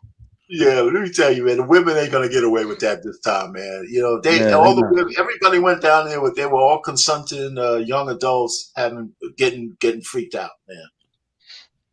As simple as that. Now, in some isolated corner off camera, did some women get assaulted? Probably, but not the ones they're gonna show on Hulu. Like you can guarantee that. Exactly. How did a whole network make this into pre-production and post-production? You know they're extremely sensitive about that stuff. That stuff can get them lost market share. How they gonna bring this into post-production and that's what they putting on camera? Absolutely not. These ladies, I mean, like Mr. Rich said, man, they're gonna use everything in their toolbox because we've let them use it for the better part of 10 years, right? They're gonna use it till it dies, and they're gonna have to find a new way to stop their behaviors from coming out. But I do got another question for y'all. If y'all just tuning in, welcome to the Trigger Mike Show. Let me get these super chats read real quick. $2 advanced perception says ATL strippers have to be licensed. Got resumes too. Is that for real? You got to have a license to be a stripper. Goodness gracious. That city going to hell. I'm sorry. That city going to hell. Hey, the government got to get their money too. That's right. What? Last African says Trigger Mike fraternity brothers are on trial in Memphis. For what? Let me know in the chat. You know, Chaotic? I'm unaware of that. No. Nah, that's crazy. Probably the usual. Probably the usual. Somebody snitched. All right, welcome to the Trigger Mike Show. Let me get the next. We got Trolling Truth. Chaotic Truth took a break today. Trolling Truth in the building, Mr. Rich, Ashton, and John the Baptist. All right, so let me see which question I got coming up. Should there be an age limit to 304 behavior? All right, so I came up with this because this morning Nicki Minaj is releasing a video with one of the younger female rappers, right? And in the video, you know, Nicki Minaj is now a mother. She's married, and she does not look any different. She's still wearing the same provocative outfits and all of that, but she's freaking 40 years old. She's like 39 or 40 years old. So naturally, she's doing that thing where last night on Lapeef Let's Talk, somebody made a statement. I think it was something the substitute teacher made a statement that said men see themselves in younger men, women see themselves as younger women. So what do y'all think? Should there be an age limit to 304 behavior? Anybody can go. He stole that from the Pearl Show. I know that for a fact. So what I want to say, I don't think there should be an age limit. I think there should be a registration. And once you sign up, you're stuck on that registration. You can't never come off of it. I like that. Explain a little further. Why is that your position? Because first of all, once you made that decision, once you made that decision, you made a decision that make you not good for society. Because once you start that behavior, it's kind of hard to stop that behavior. You know what? Not only do I agree with that. Yeah. Not only do I agree with that, that's really all I'm marriage. You start talking about, because now I agree with that wholeheartedly. Let me tell you why. A lot of women think that we're out here trying to tell them not to be hoed. Like, naturally, that's what I'm doing. I would prefer it not to go down to my family or my household or anything like that. But what I'm ultimately asking the women that I have no control over, the women that I have absolutely no investment in their lives, I'm asking you to identify yourself. When a man commits a crime, you make him label himself. In Africa, in other countries, when someone steals in certain tribes, they cut your hands. So everybody knows that you're a thief. So what we're saying is we can't deal with chameleonism in society. We can't deal with your ever-changing mood, your ever-changing circumstances, because this has caused y'all to wreck homes, divorce people when you suddenly change your mind and want to go back to being a 304. So all we're simply asking is that you identify yourself. We're not even going to shame you for being a hoe. Just say, I'm a hoe and I'm proud. If you're going to be gangster about it, be all the way gangster. What do y'all think? I feel like, what is that a register about? I mean, I feel like, Trigger Mike, was you on the show yesterday on the line? I mean, just like y'all said, we need to organize and come together. I mean, I feel like men need to come together and compare notes. Like, you know, men been doing for the red pill manosphere. Like, all our stories damn near the same. If you talk about your woman chaotic, I can damn near say my woman do the same thing. You ain't got to tell me. I know how it go. But it's men out here that refuse to, women don't do that. I feel like, you know, it'll work for me. I get it. I get what you're saying, but once a woman is a 304, like she can hide herself for the most part, but eventually that chameleon gonna change to the original color. Okay. All right, chaotic. What do you got on the question, bro? Should there be a age limit? Well, to be honest with you, to answer your question, no. And I'm gonna also expound upon my answer. You guys are slut shaming women. You mentioned Nicki Minaj. Who are you guys to discuss how she's dressing and how she's behaving? A woman. The only people who should talk to their daughters about this are the mother or the father. I think you guys are being misogynistic and male chauvinist pigs, to be honest with you. And if you are a woman out here listening to this, you're not the only one who's appalled by the actions of these men on the panel. Your daughter, let your daughter be free. Let her be free. Whenever she decides to say, "Mom, I want to do my thing," let her be free. There's nothing wrong with that. She can be free. She can be free on the registration list. Make her sign up. They can be free. I don't even. Okay. So should there be a registry? CT, just like John the Baptist said, should there be a registry of women to where you can participate, none shall bother you, but you must register? The same way we make a offender register as a sex offender, should a woman have to register as a hoe?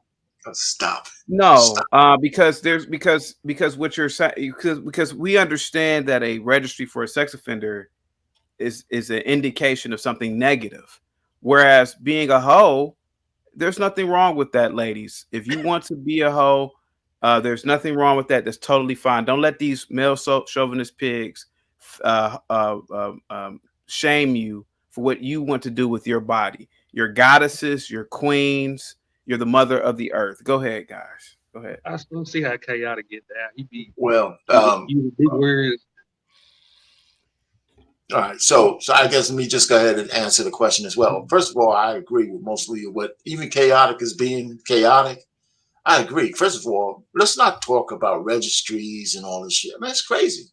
This is stuff that's not going to happen. If a woman wants to be a 304, it's her right to be a 304. Yeah. Now whether you marry her or not is your fault. Yeah. Right. So just listen. 304s are necessary in the world. I can't even say because if they weren't, if we didn't have men that had access to free sex like this world would be a whole worse place, right? So listen, if a woman wants to have a lot of sex and a lot of ride the carousel, it's her prerogative, and there's no age limit to 304ism. You know why? Because if the woman still looks good, there's gonna still be a man out there who's gonna smash it. So Nicki Minaj is 40, by the way, and so she has to deal with her own demons just like everybody else. And I'm not even trying to be sarcastic. I don't think we should, try to police a woman's sexuality only up to the point where she tries to marry me or you or any man with standards. When men have standards, then you start to divide the wheat from the chaff. And if you have daughters, you try to tell them about certain behaviors. And women, I tell you, women have a real tough time being responsible for their womb, right? You know They what? have a tough time doing that. Let me say this because even some of my old beliefs are coming out, but it always gets jammed up with my new conservative beliefs. So when you say we should not try to limit a woman's sexuality, in theory, I'm right there with you. Like, yeah, they're human beings, but I believe that we should not try to limit a woman's sexuality, but we also shouldn't pay for it either. I didn't There's say no way. The one thing that women do in this country is that every mistake, and I believe you said this, every mistake they make has an entitlement attached to it. So I want to take away all of those entitlements. There is no way any of my tax dollars should be going to their irresponsible behavior. So no, I don't want to police their bodies. I don't want them to feel like men have control over birthing and anything. No, have all control. When your ass birthed that baby and you can't find that baby's father and you fall on hard times, you and that baby going on the street. They will not learn. I need to jump in after you, Mike. Let me say, Mike, when you try to say, if you mention it that way, then you're talking about taking away entitlements. That's a different conversation than trying to limit a woman's activity. Yeah. Right. So, because now, if those entitlements aren't there, and she still wants to be freelancing with her womb, what you gonna do? No, you want to teach better, but a woman has to be, willing to do better. Just like a man, we got to be willing to do better. Right? We're born, and when we're born, we have to earn our way through life.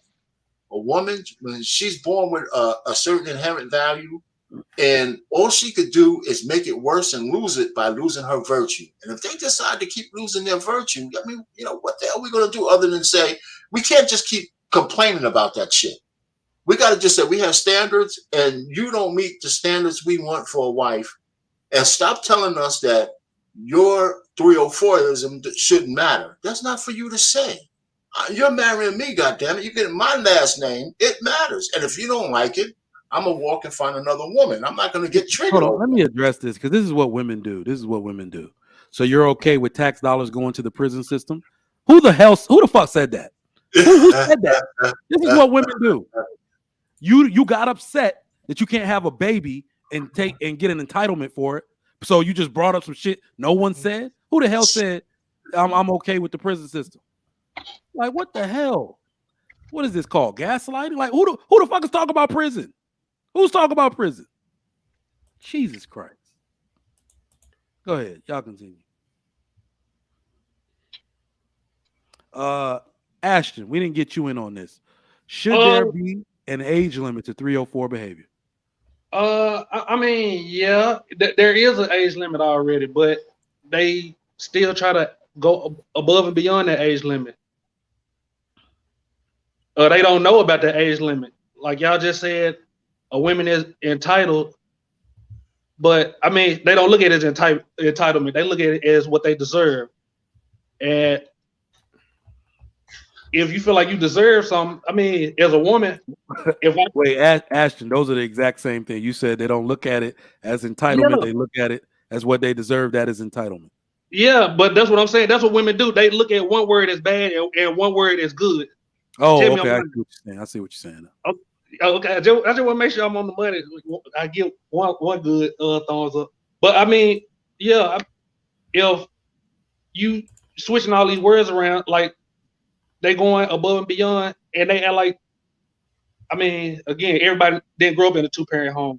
They don't understand structure. They don't understand, they ain't never heard this stuff before. I get it. But when you tell a woman something like this, they do what every other woman do. They act like they hear you, and then you don't hear from them no more. They go across town, go find some new friends. They say, "No, you ain't hit the wall yet. You perfect at 45. Keep doing what you're doing." All right. Let me get these super chats read real quick. So I'm getting. Go ahead. My bad. Go ahead.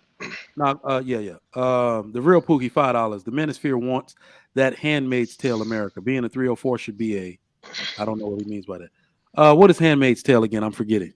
It's like a show where they all the women got a birth certificate. What is it? Stepford House, like those what they call it, the Stepford Wives or whatever they all look. Okay, yeah. All right. A whole bunch of bad. Chaotic sound like the college boy from Barbershop. Sean Patrick, something like that. I forget his name. If you're just tuning in, welcome to the Trigger Mike Show. Thank y'all for coming through.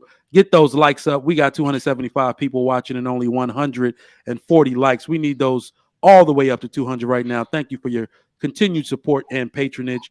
John the Baptist, you had something to say before I get the next question?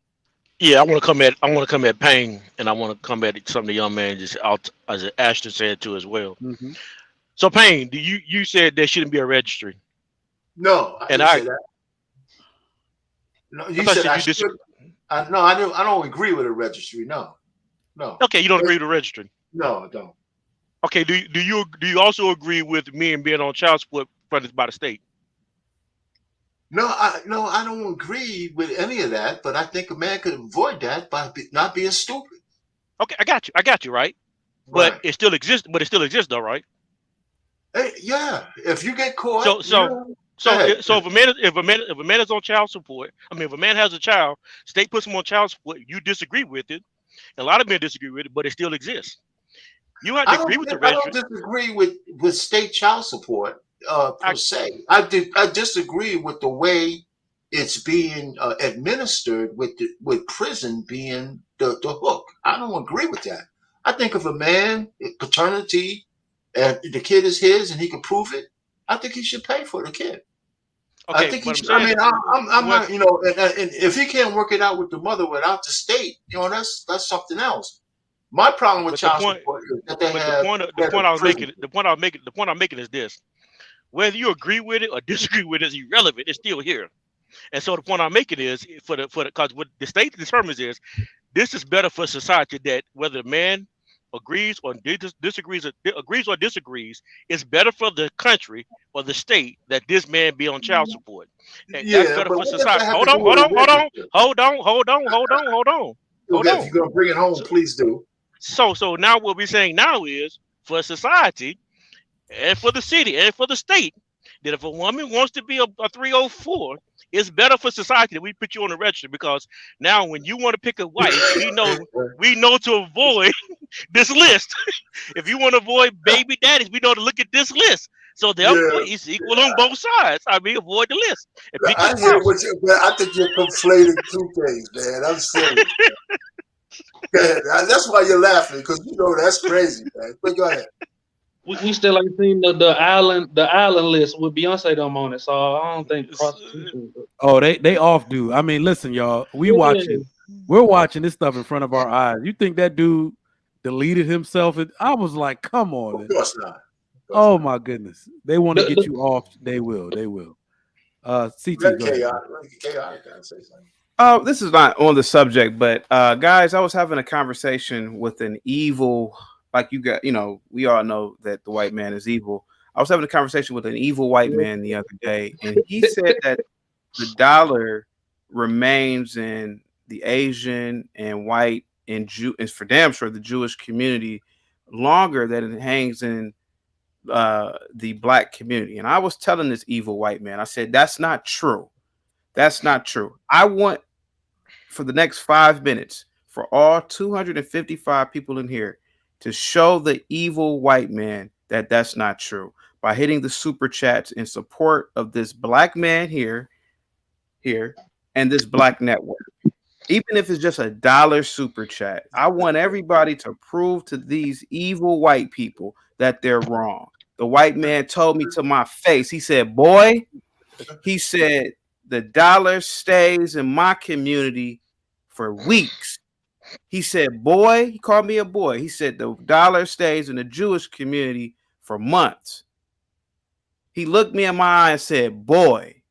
So I want for the next 5 minutes, I'm going to timestamp this for this evil white man. I want you guys it's 250 beautiful black people in here. I want you guys to prove these white people wrong. Prove it wrong by showing support to this black network that provides entertainment every single day. Trigger Mike provides entertainment every day, edutainment, education. He's very cerebral. The Thursday show. Hold on for a second, sir. Okay. Excuse me 1 second, my good black brother. I want every black person hit these super chats, even if it's just $1.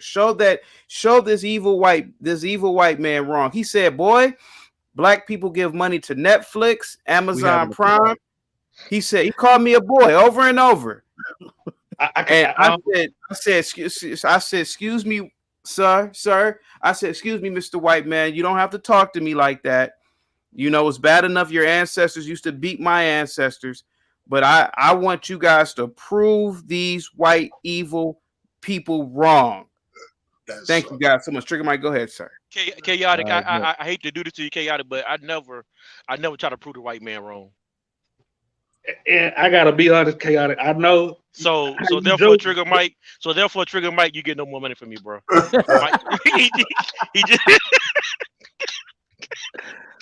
Oh shit! How you crack jokes? That's how I crack jokes when I'm lying to my girlfriend with a straight face. So I know he didn't call you no boy.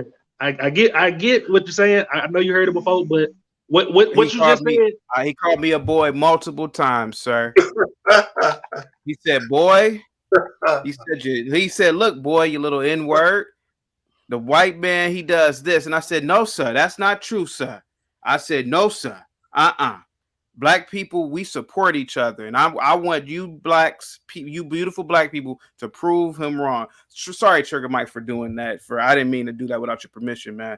Go ahead, you good, Trigger Mike. I know you can't. I know you got some white friends. You can't tell me they'll call you boy too. Come on, man. I know. This guy wasn't my friend, sir. I was driving down a road, and I stopped my car, and this random white man said, "Boy." He was talking to me through his car. Yep. I know all of you guys have experienced that, right? Right? Yeah. Go ahead. Where you stop at? Sir, that's neither here nor there, sir.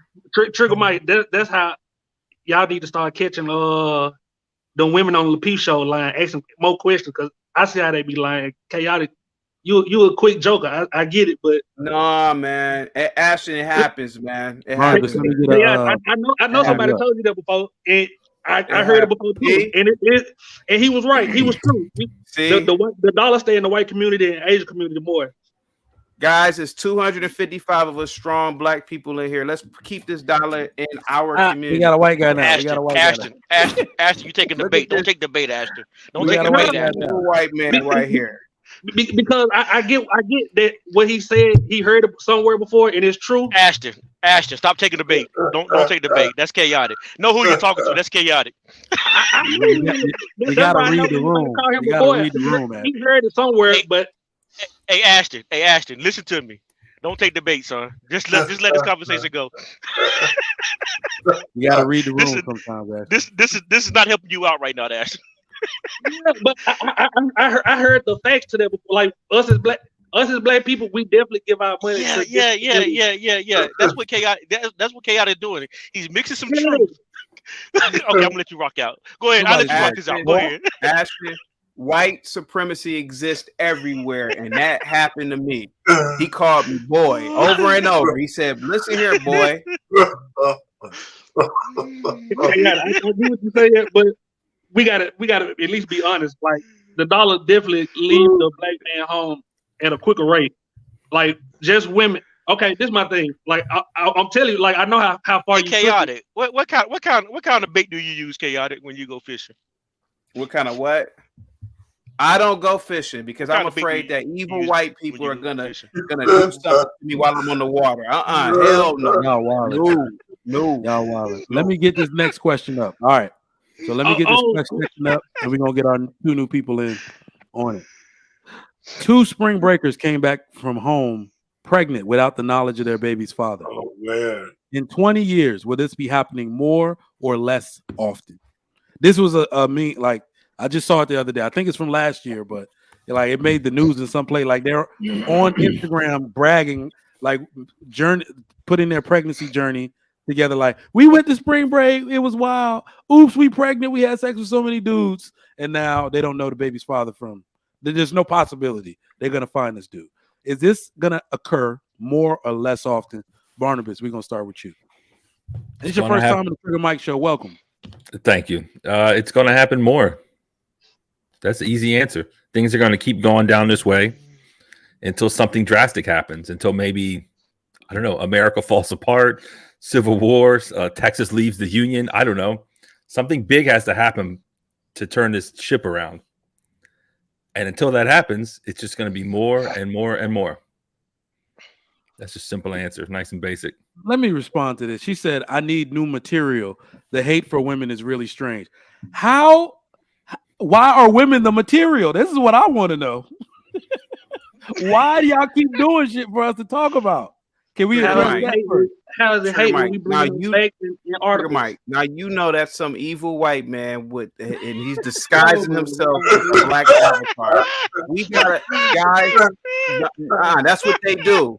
That's what they do. Agent provocateurs. Go ahead, guys. Go ahead. Quiet, boy. Quiet. Trigger Mike, can I please go first, please? Because I couldn't correct chaotic on his story. That's like asking us why is news? Why is the news going today? Why can't we just have one day without news in the world? Like, what's going on here? Why don't you just tell her to come on up? Come on up. Bring your ass on up here and tell us why women keep doing stupid shit. We gonna report it on it. When men do stupid shit, there's not an outlet to do. Every single outlet that I know, Shade Room, Spiritual Word, Hollywood Unlocked, even they say TD Jakes owns one of them shits, is financed to promote black debauchery in the name of women and their efforts. Shit, they even got Tyler Perry. Man, it's Tyler Perry. It's a big got whole networks pushing your narrative. Yeah. Y'all gonna have stupid shit to do, or we gonna have stupid shit to talk about that y'all do for an eternity. My son is gonna talk about the stupid shit y'all do if he can make money off it. Stop doing stupid shit. All right, EBD.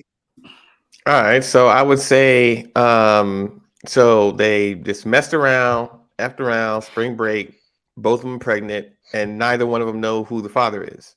So we're talking like beyond recklessness. I mean, let's just be real about it. I mean, I don't promote I'm me being sex positive. I come from a different kind of slant at it. I would say if you're gonna even wild out and do something like that, be as safe as you can. I mean, being pregnant is a whole different ball game because that changes your whole life. Your life is now completely different than what it was before your little spring break. I mean, I mean, the type of prevention and education that these young people are missing is leading to kind of more reckless behavior. That's kind of what I would say about it.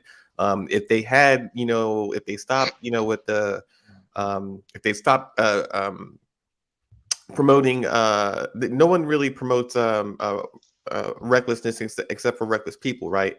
If these people are in school all day learning, I mean, sex education, I mean, come on. By now they should be knowing what they're doing, even if they want to wild out. But yeah, if it's reckless like that to where you pregnant and you don't know who the father is, I mean it's a double negative of irresponsibility as a young adult. You messed up your life and you're bringing in another person's life to mess up too. So I mean, that's just kind of my 2 cents on it right now. All right. Let's go to Ashton. Let's go to Ashton on this one.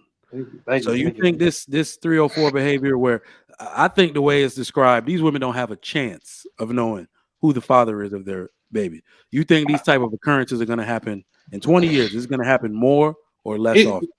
It's definitely going to happen more, because if Chaotic won't agree, but I'm telling you, I was out in the battlefield. Trigger Mike, I know you was out in the battlefield. Just you promoting parties. Like I know, you saw Lil Wayne and Rick Ross. They above you to get the women. It probably ain't nobody else above you, but you know the celebrities before you, right? Oh, indeed. You see how Chaotic? You see how he at least admit where he get where I'm coming from. The fact that these women out here going to Miami, so the fact that she decided she picked somebody that she want to have sex with out of all the people in Miami. Trigger Mike, you said that the restaurant's expensive already. Yeah. Like I can honestly admit that I never wanted to go to like Miami, Los Angeles. I only went for work, but that's never been on my top list. Like I'm not I don't want to go to Disneyland in Florida. I'd rather go to the big water park in Arkansas. I don't know if y'all get where I'm coming from. You're a working man like me. I got you. Go ahead. Yeah. Like I know my limits. I know my limits. I don't want to pay $300 to get the VIP. Yeah. We're a big fish in small pond, and we accept that. Yeah. So the simple fact, if women will not admit that they know their limits, they think that they just all she got to do is knock on his window or walk by him, and he riding in a Charger SRT. She know she got pregnant by. Even if he don't come back, she know that the baby got good genes. Like I'm telling you, that this is how women think. They just don't say it out loud. So she good either way. All right. She know. My bad. But I mean, she know he the person that she wanted. He's either 6 foot tall, got money. Even if she do come back, but ain't no way you just having sex and you didn't get his number, especially if you got money. When I was in school, the spring break video that were coming, they were having sex in the elevator. Yeah. The elevator. That's disgusting. I mean, listen, it's not without its consequences either, because I mean all the debate, like I told y'all that my greatest spring break memory was that Nick Cannon party. And then maybe a year later, I had saw, because I didn't get in the phone, I was working the party, putting up paraphernalia, making sure everybody got, all of his promotional materials, his CDs and their party favors and all that. But then because at first I was like, this is disgusting. All these people playing around in all this foam. And then like an article came out saying that you could get STDs from the foam passing from somebody else to you. I was like, yo, this stuff is not without its consequences, yo. When you partake in it, it's wild. But Nick Cannon brought the city out of all people. I never laughed at one movie. No, women know who they're coming for. Listen, bro, this was at the beginning of Wildin' Out too.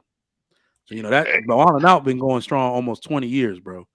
Because people be like, oh, he whack, he the lame, he this, that, and the third. All the people you think were cool were at his party. So he got some kind of fix on the game on the low. I'm just saying. Yeah, but he still ain't funny to me. And my thing is, Trigger Mike, he not funny to you, right? Like let's be honest. No, he's I know not you. funny. I know you ain't like Chaotic. You sitting up there acting like he just so funny. Ha ha. Chaotic was like that's one of his favorite comedians. But some of us know, like I'm a more of a come if you BET type of comedian. Some people come to Central. Nick Cannon has never been that. Women still will flock knowing he lame and he got 7 baby mamas. Like he just threw out auditions. We're trying to make another one. I trying mean, to make another one. I don't know I what mean, she's there, but he's now you talk about the white girl. She's talking about Taylor Swift. I don't know why she didn't come out and slam him down, but he said I would love to give her a baby, and he put that public. So I'm surprised she ain't slap him down right away. I really am. So Well, does she really have to address it? Every comment that every dude makes. I mean, no, he ain't. Well, first of all, I mean Nick Cannon's an asshole, but he ain't every dude. I mean, if I said it, no, that's Nick Cannon. He got public airways. It's just being plastered everywhere. that's true, but she's in her own stratosphere, and not only that, white people live in their own universe. Black people can say what they want, and then we all may feel some kind of triggered way.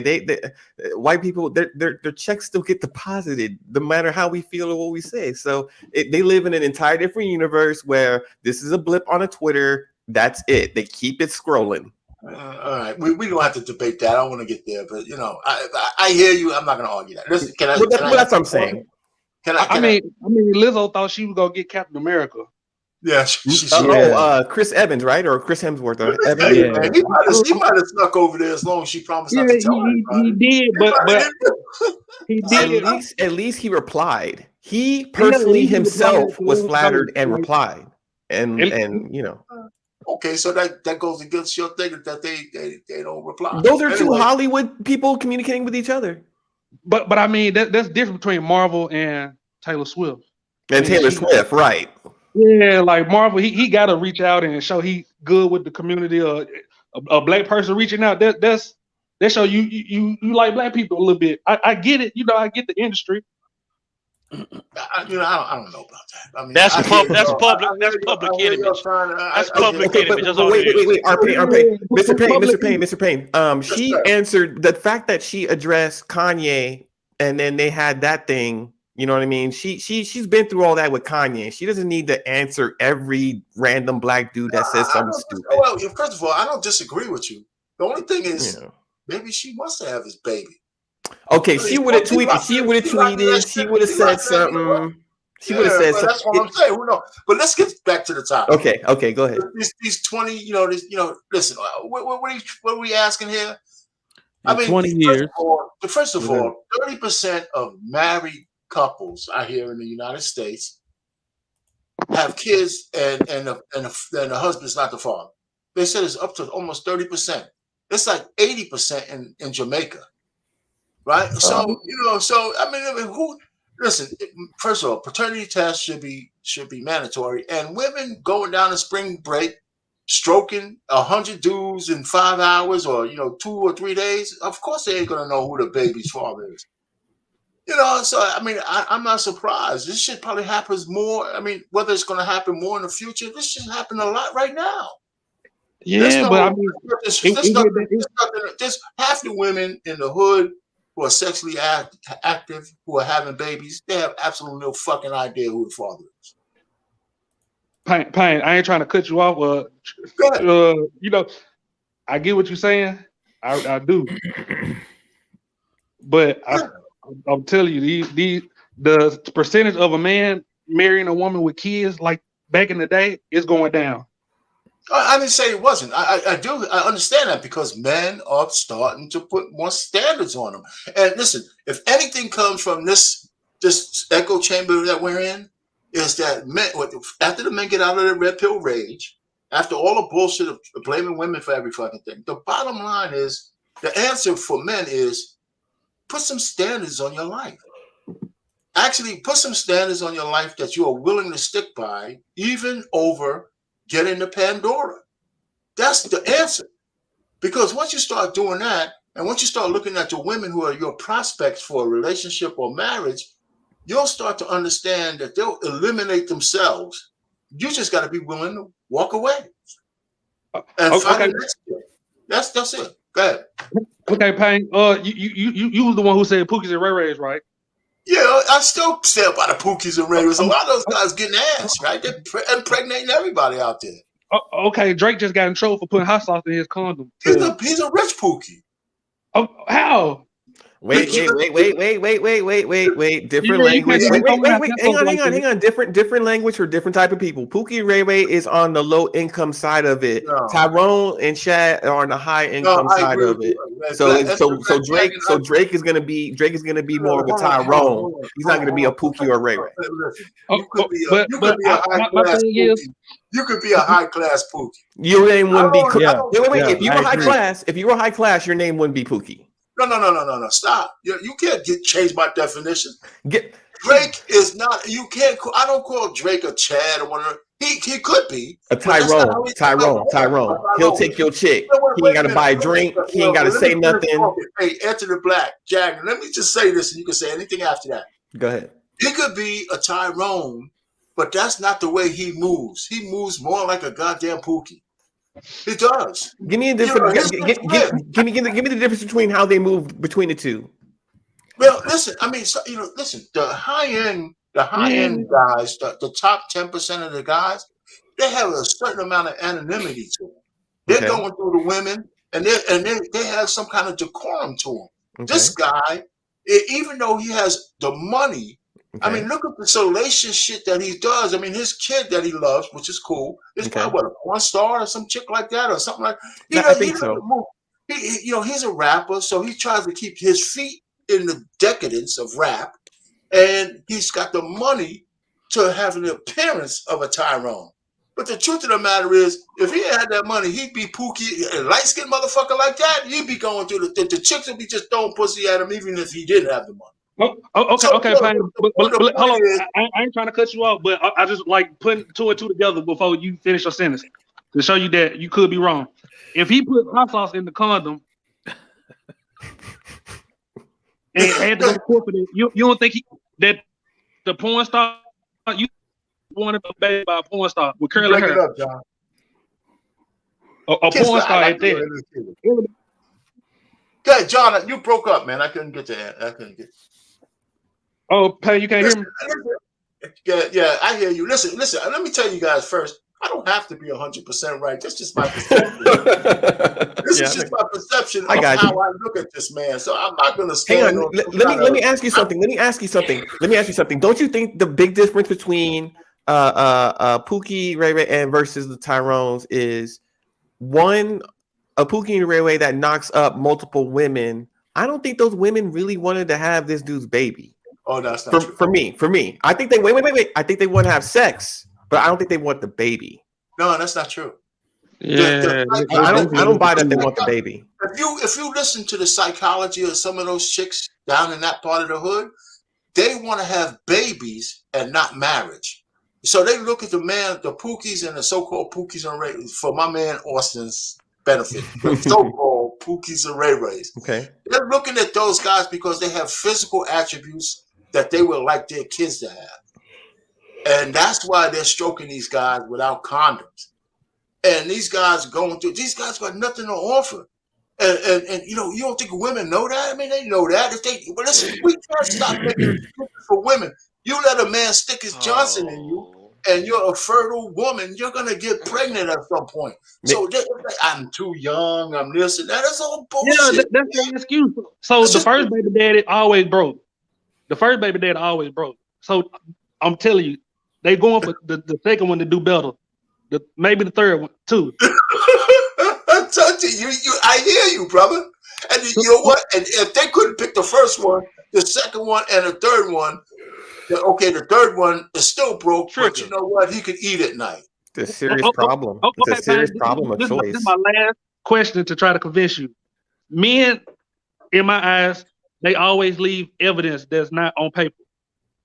Okay. As me growing up, like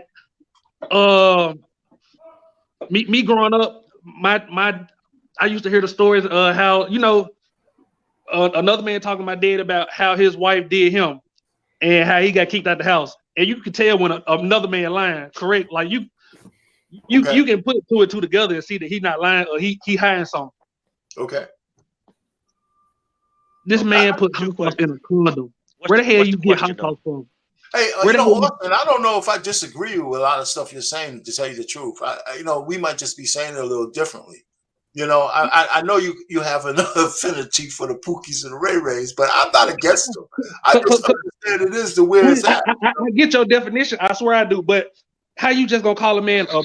In my city, every man do not want no baby. I'm telling you, these women be trapping. I'm not saying whether the men want to pay. They don't care. That's the point. It's not whether they want the kid or not. Listen, even for a man, here's where the women are right.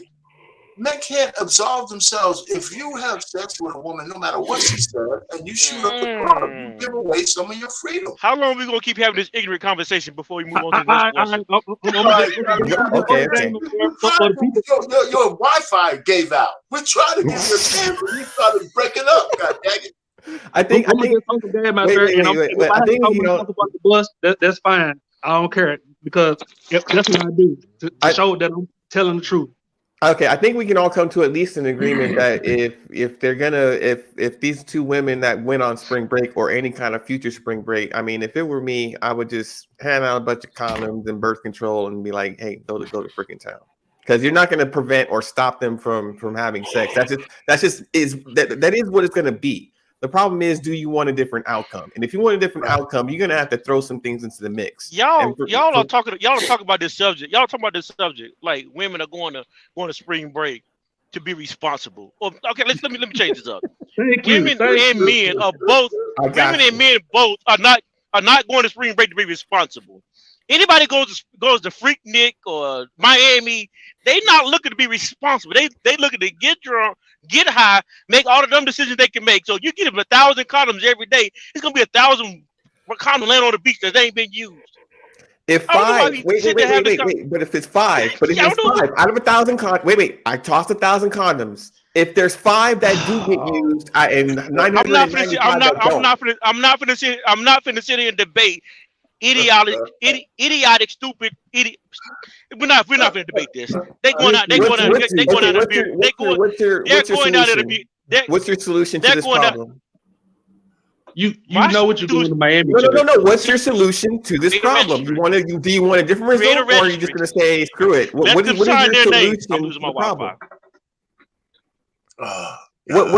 What is your solution to this problem? Can y'all hear me? Yeah, I can hear you. Yeah, we got you. Go ahead. My solution is men stick together. But if you can hear me, my solution is simple. Go ahead. Create a registry. Okay. Let all the Pookies and Ray Rays and let all the 304 sign up on this registry. And that's who and then when they want to get married, they get married to whoever on the registry. How do you define it? How do you define a Pookie, Ray Ray, and 304? How do you define them, like legally? Why my Wi-Fi messing up. I'm about to chill out the back for a little bit. Well, wait. Did you hear the question? Because hey, if that's your solution, I'm just asking a definition for it. If it's might as well. Listen, we all hope that that's not gonna happen. Why are we gonna even go down that path? That's his solution to a problem. I'm just saying, throw a bunch of condoms at him, birth control at him, teach him about sex, teach him about consequences for your actions. I'm just talking about the registry. Do we know the level of fascism we're talking about? No, because what are you gonna do with people who've had a lot of sex? I mean, what are you going to do with these people at all? What are you gonna move them somewhere? That's why I'm saying we go down that path, because we know there's not gonna be a goddamn registry for how many dicks you have or how many girls you stroke. It's not gonna happen. Thank you. Wait. I think there will it's insane. I think there will be, but I don't think it's going to be imposed by the government. I just think it's going to be a part of social media. That would be the most inaccurate. That would be the most inaccurately reported registry. Probably, right? Inflated numbers, deflated numbers. I'm just saying that's how it's going to work. It's not going to be government. More meaningful conversations than something like a registry for women. or for men, but especially for women. I mean, the chicks are already beside themselves with fucking angst anyway. Now we're talking about a registry. Come on, stop it. Yeah. Don't ever go for it. Don't ever go for it. Well, Trigger Mike, what was your next question? You know what? We getting final thoughts now. Mike is kicking us all over. Y'all are around the registry. Let me get final thoughts on this topic. CT, we'll start with you. On what topic? Just on everything discussed today. Yeah, you guys are misogynist. You guys are practicing your male chauvinist pigs, and everything that happens in the black community that is bad to white people and their racism, white supremacy. So I'm not gonna let the Freaknik documentary deter me. I know what happened. There was an evil white man who had some sort of technology that went throughout the brain waves of most blacks there. That's why they were acting debaucherous. Go ahead. What is that? I do got to roll though, but have a good one, guys. Yeah, take it All right, easy, bro. kid. Peace. Ain't no way Chaotic can keep saying that if he ain't helped build a machine. What? Excuse me, sir? Ain't no way Chaotic can keep saying that it's the white man brainwashing the black people unless you built the machine. He's young, guys. He's young. Sir, Emmett Till, Jim Crow, redlining, slavery. Hey, Need I say more about white What's up, Chaotic? Excuse me, What's up, Chaotic. Black African? Come on, man. I know you're my fellow oppressed brothers, so go ahead, man. You love being oppressed like me, don't you? Go ahead. What's up? What's up, man? How you doing? I'm pretty good. What's up, man? I almost feel like you mocking me a little bit. Ooh. I'm mocking you. I've been on the panel 2 hours longer than you've been over here. No. I've been listening. Never mind. I didn't mean it. I didn't mean it negative. I didn't mean it negative. What do you mean, sir? Why would I be mocking you? I mean, you completely changed your tone, and you. I just want you to know. Well, okay. Well, let me say that if you are mocking me, I just want you to know I never say white people. We have more. Don't paint me in that. We have more white allies than ones that wear our own skin. Hold on. What are you talking about? I'm talking about. Well, I won't draw you in. I won't draw you in. So I thought that you. After what you were saying about white people, right? Yeah. You saying the white man. You need to change your language and say white. Say America. You don't even have to say white. Just say America. Because when you say white, come in. No, wait, time out. Now you've been talking. Let me finish. Don't say America. Don't say white people, because we have more allegiances in white people. We have more allegiances in white people than we do within some of our own. You gonna get the black in the community after you, boy. Yeah, you can't. You don't want to hear the truth. I mean, you don't have to hear it, brother. John the Baptist. Look, Skip. Now, you a chump, Skip. Now, hold on for a second. Now, wait a minute. Oh my God. No. The last African, the whole. You didn't hear what I said. Hold on for a second. You didn't hear what I said. No. We heard you loud. Okay, well, say. The last African, the whole day, I've been trolling. I've been trying to be sarcastic. The one time I am sarcastic, and people who don't know this about me, I'm talking about I never have ever claimed white supremacy. I'm joking about redlining. Now all of a sudden, you, out of all people, said, we got white allies now. See? Which one is it? It's you people that talk about redlining, Jim Crow, slavery all damn day. And the moment I start talking like you oppressed Negroes, here comes you, Negro, with your kangaroo hat on. Well, we do get some white allies. Which Hey, last one African. is Let me last African.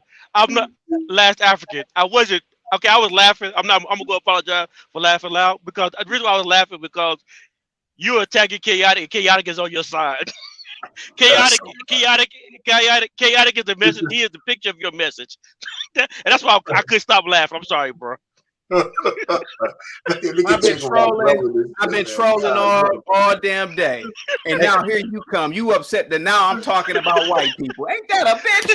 You don't like me talking about blacks. You know what that means? You did a good job, Chaotic. You did a good job. Man. It's all right. It's all right. We got white allies. Can I say something? Go ahead. Speak? Yeah, go ahead, man. You been drinking today? I don't drink. I smoke. Smoking weed? Yeah, I can. Yeah. You condemn marijuana, but you can't condemn what I'm saying. You can't challenge what I'm saying. So you just condemn marijuana. Yeah, but you're an alcoholic. Right you're an alcoholic. I'm not drunk now. Yeah, you are. It's in your blood. It's in there. I don't want to get off. No, don't get off what we saying. Go ahead, man. What, man? What do you want? What do you want? You finished? Everybody got my skin, ain't my kin. And everybody look like me, ain't my friend. Maya Angelou. Maya Angelou was a hoe, prostitute. Oh no, man! Oh no! Oh my God! No, you didn't. Oh my God, bro! I can't help you, man. Jesus is Lord. No. He's telling the truth. He's telling the truth. He's telling the truth. Hang on. No. I'm talking. He cut me off. I'm talking. He cut me off. Okay. I don't blame you. I blame your mom. Hey, it's your mom and daddy's fault. It ain't your fault. It's your mom and daddy's fault. Take two, sir. See, what you call so-called Black Americans, we don't. When we see people like you, we don't blame you. We blame your mom and dad. It's their fault. You just your mom. You shaming your mom and daddy right now. So you lose all credibility. You shaming, but you Nigerian, though, ain't you? Use another person. You Nigerian. That's how y'all. Y'all can't. Nigerians are. Hey, Nigerians ain't welcome nowhere in Africa. How about this? All right, hang on. Go ahead. Last African, just respawn like it's like a video game or something. Let's try this again. Part 2. Nah. We can't spend all afternoon between y'all two. Wait, hang on. We got to wrap it up. We got to wrap it up at some point. Let's just wrap it up. I'll be real quick. First of all, just on the subject at hand, like everybody needs to do better with education for the young people because they don't know what they're doing during spring break or during summer or during any of it. It's not like we can fly a drone and keep a tag on them 24/7. The only thing you can do is throw a bunch of information at them, throw a bunch of tools at them, and then let it is what it is. But other than that, just it's going to result. That's how it's going to be. You got to invest a little bit. So, just keeping it moving. What can you do to educate kids women that just going to have sex with the nigga with the Tell them to wrap it up. Tell them to require a dude to wrap it up as a requirement. Women control sex. All women. There's no other animal. Come on, EBD. EBD, you know you don't like condoms, EBD. Stop that nonsense. Okay, my dad has 19. Wait. My dad has 19. Has 19 of us. I got one. Yeah, I like condoms. I don't mind it. Okay, well, Blake Drake, how old are you? That's the wrong dude. My dad's the dude who don't like condoms. How old are you? How old are you, Blake Dragon? 41. I'm telling you, it's a new day and age. I'm 32. Women will find a way to, the condom, I'm allergic to it. I ain't never heard that until Ashton. It's not new, son. It's not new at all. That's not new. That's not new at all. This better on the beginning of time. Move on. Wait. Move on to a girl who ain't allergic. I got it wrong, guys. 17, 18. Who think? You gotta get some lambskin. You got to get lambskin. All right, man. We got to get final thoughts going. Who hasn't given? Barnabas, go ahead. What's your final thoughts? I didn't answer this question. Wait a minute. Go around the horn, man. We're going around the horn. Are we going around? All right, Barnabas. This is the end of the show? Yeah. Okay, so the earlier topic was, what was it? How At what age should women Spring stop break being and Freaknik. Yeah. 304s? Are we done with that one? 304s and spring break. How do we stop it?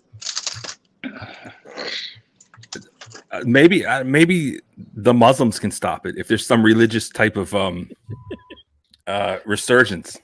I mean, they're really multiplying quite a bit in Minnesota, I hear, and it really seems like the people that follow Islam, they've really put a clamp down on that. Something, you know, if you really are a conservative, if you really want to stop these women from doing that, you could learn a lot from them. I mean, you complain that the women, they show too much body. The Muslims, they don't even let them show their face sometimes. They cover their hair, ankles, and everything. I mean, maybe there's something to learn of that. Convert to Islam, I guess. That might save it. And secondly, maybe that's just the way it is. Maybe we're just old. Maybe we're just old. And you just have to accept it. Remember, Elvis, he was banned from TV because he used to shake his hips. And if you listen to the old people, that was scandalous. Elvis is shaking his hips, banned from TV, too hot for TV. And now we laugh at that. So maybe we're just a bunch of old heads or whatever you want to call us. And it's like, well, that's just times they are changing. And quote unquote promiscuity is just the new norm.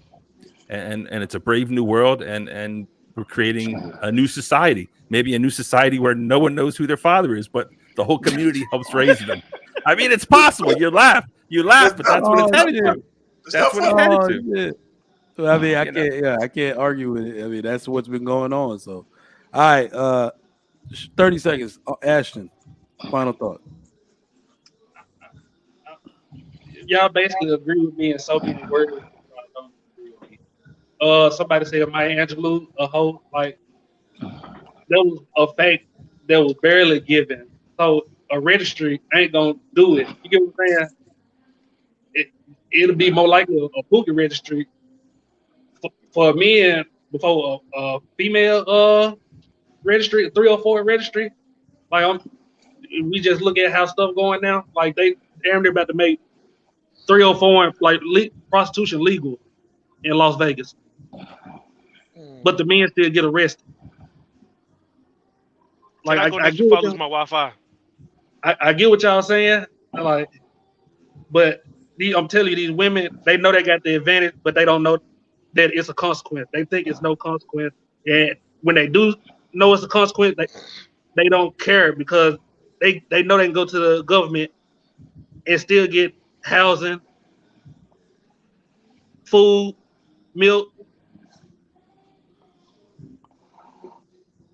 It happens every day. All right, Mr. Rich. Yeah.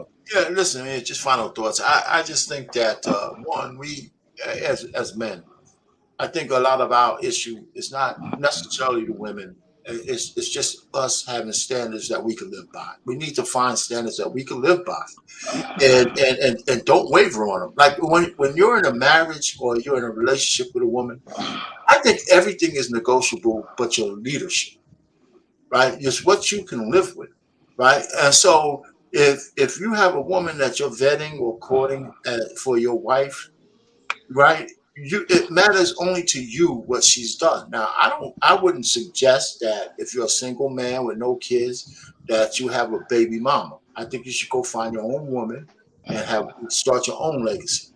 If she's a 304, you should have enough discernment about that woman to know whether she moves like a goddamn hoe or a woman who has some virtue left. Because the only thing you want from your wife is her ability to be able to cleave to you as her man, right? If she doesn't have that ability to pair bond to you, then you don't marry her. You gotta move on. And let me tell you, if you're in tune with the woman, you should be able to pick that shit up. I don't know why, so everybody gets on my case. Like I said, it's so fun. I'm gonna shut up real quick, Mike. I don't want to be too long. I go to a lot of different panels, and I feel like a groupie and shit, right? But I like talking about this stuff. I mean, I've been around for a while. Guys said, well, you've been around, you don't know nothing about women. And I tell people, my wife has been a woman for her whole fucking life. And I know a lot about women. And a lot just from being with her. So we got to stop talking about how we restrict them. The only thing we could do with women is tell them that their virtue is important to us. as men, as part of our standards. And that's it. We can't talk about anything. Hey, listen, your virtue and whatever you got left of your virtue is what I want as part of somebody I want to put my last name to. And a lot of guys, we just keep saying we're going to change this. We're going to fucking registry. Are you kidding me? You know, I mean, listen. You know, so, listen. I love women because women are what makes things shit. I mean, men achieve great things because of women. We want the attention of women. We like women liking us. We like all of that shit. Not only just to smash, we like women that are interested in us for who we are. And we've lost sight of that. But the reason why black men in particular, our standards have been too low in the manosphere, whatever that shit is, because everybody's acting like they don't belong to it no more, is one thing that men are getting out of it is that we have to raise our standard. We raise our standard where women have to compete. I'm going to shut up after this. They probably wouldn't be as fat as they are, right? You know, so anyway, let's just move on. And that's it. All right. Go ahead, John. Yeah, I got to get out of here, y'all. So last African, 30 seconds, please. Okay. As far as the tax dollars, right? When we move out of the black community, so-called black community, those tax dollars don't support any of the single mothers and the schools that these children go to, right? So really, the people who doing the most complaining and talk about it, your money, if you talking about your tax dollars, they don't go to that. And as far as changing anything or any type of real change, when you speaking of any type of legislation, you don't have the power to control it, right? Because you don't control your environment. You don't have any land. You don't have anything. Now, I'll say in closing, to be ignorant is not a crime, but to remain ignorant is a crime. Nigga, like what the fuck? John the Baptist, So 30 seconds. I know last African left. Last African, I was laughing because you and Chaotic pretty much said the same message. And he was just trolling today. But if you listen to Chaotic, he actually agrees with everything he was saying. So my closing thought is this. God has taken the foolish things of the world to confound the wise. And today, I use some of the foolish things of the world to confound the wise today. And that's my point of using the sex registry, the 304 registry. None of this stuff makes sense, whether it's a registry for 304s or for pookies. Because what you're trying to do is legislate morality. You can never legislate morality. Morality is a choice. The only way we can get rid of 304s and pookies, you have to actually get people to change their mind, to change their morality and accept morality. If you get people to accept standards and principal moralities, then the pookies and the 304s will go away. The reason why it will never go away, whether you do an age restriction on it, whether you do a registry, it's not going to go away because people make choices. If you want to change society, help take people choices away. You take the freedoms away, take the choices away, and then you can get rid of 304s. But again, y'all never going to do that. So I'm going to shut up. My man King Spark joined us late. Take us out. Yeah, man, I'm gonna take y'all out real quick, man. It's Friday. And all I like to say, man, is who are we to stop these women from expressing themselves? Let them hoes hoe. We all love a good hoe. And happy hoe. I knew he was gonna do that. This evening. You out. Friday I'm night. out of here. It's Friday. I gotta go get my baby girl. I'm out of here. Y'all kill me with this. I knew he was gonna say some shit like that. All right, y'all. Appreciate y'all. Let me get these super chats read. $5. Take the evil white man. Prove him wrong. I'm not even black, and he sent some money. Jedi mind trick. $5. Appreciate all the love and support today on this good payday. I am half white and I'm still supporting. Thank you for that. Advanced perception. Chaotic. If a white guy called you boy, he was not supposed to finish that sentence, let alone keep doing it. Just because we love the content, salute. Thank you for that, boy.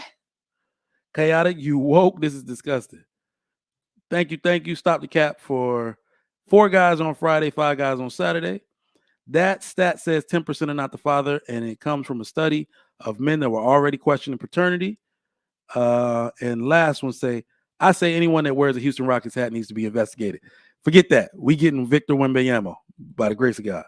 All right, Big Ant, 11. If last African is the last African, we're in trouble.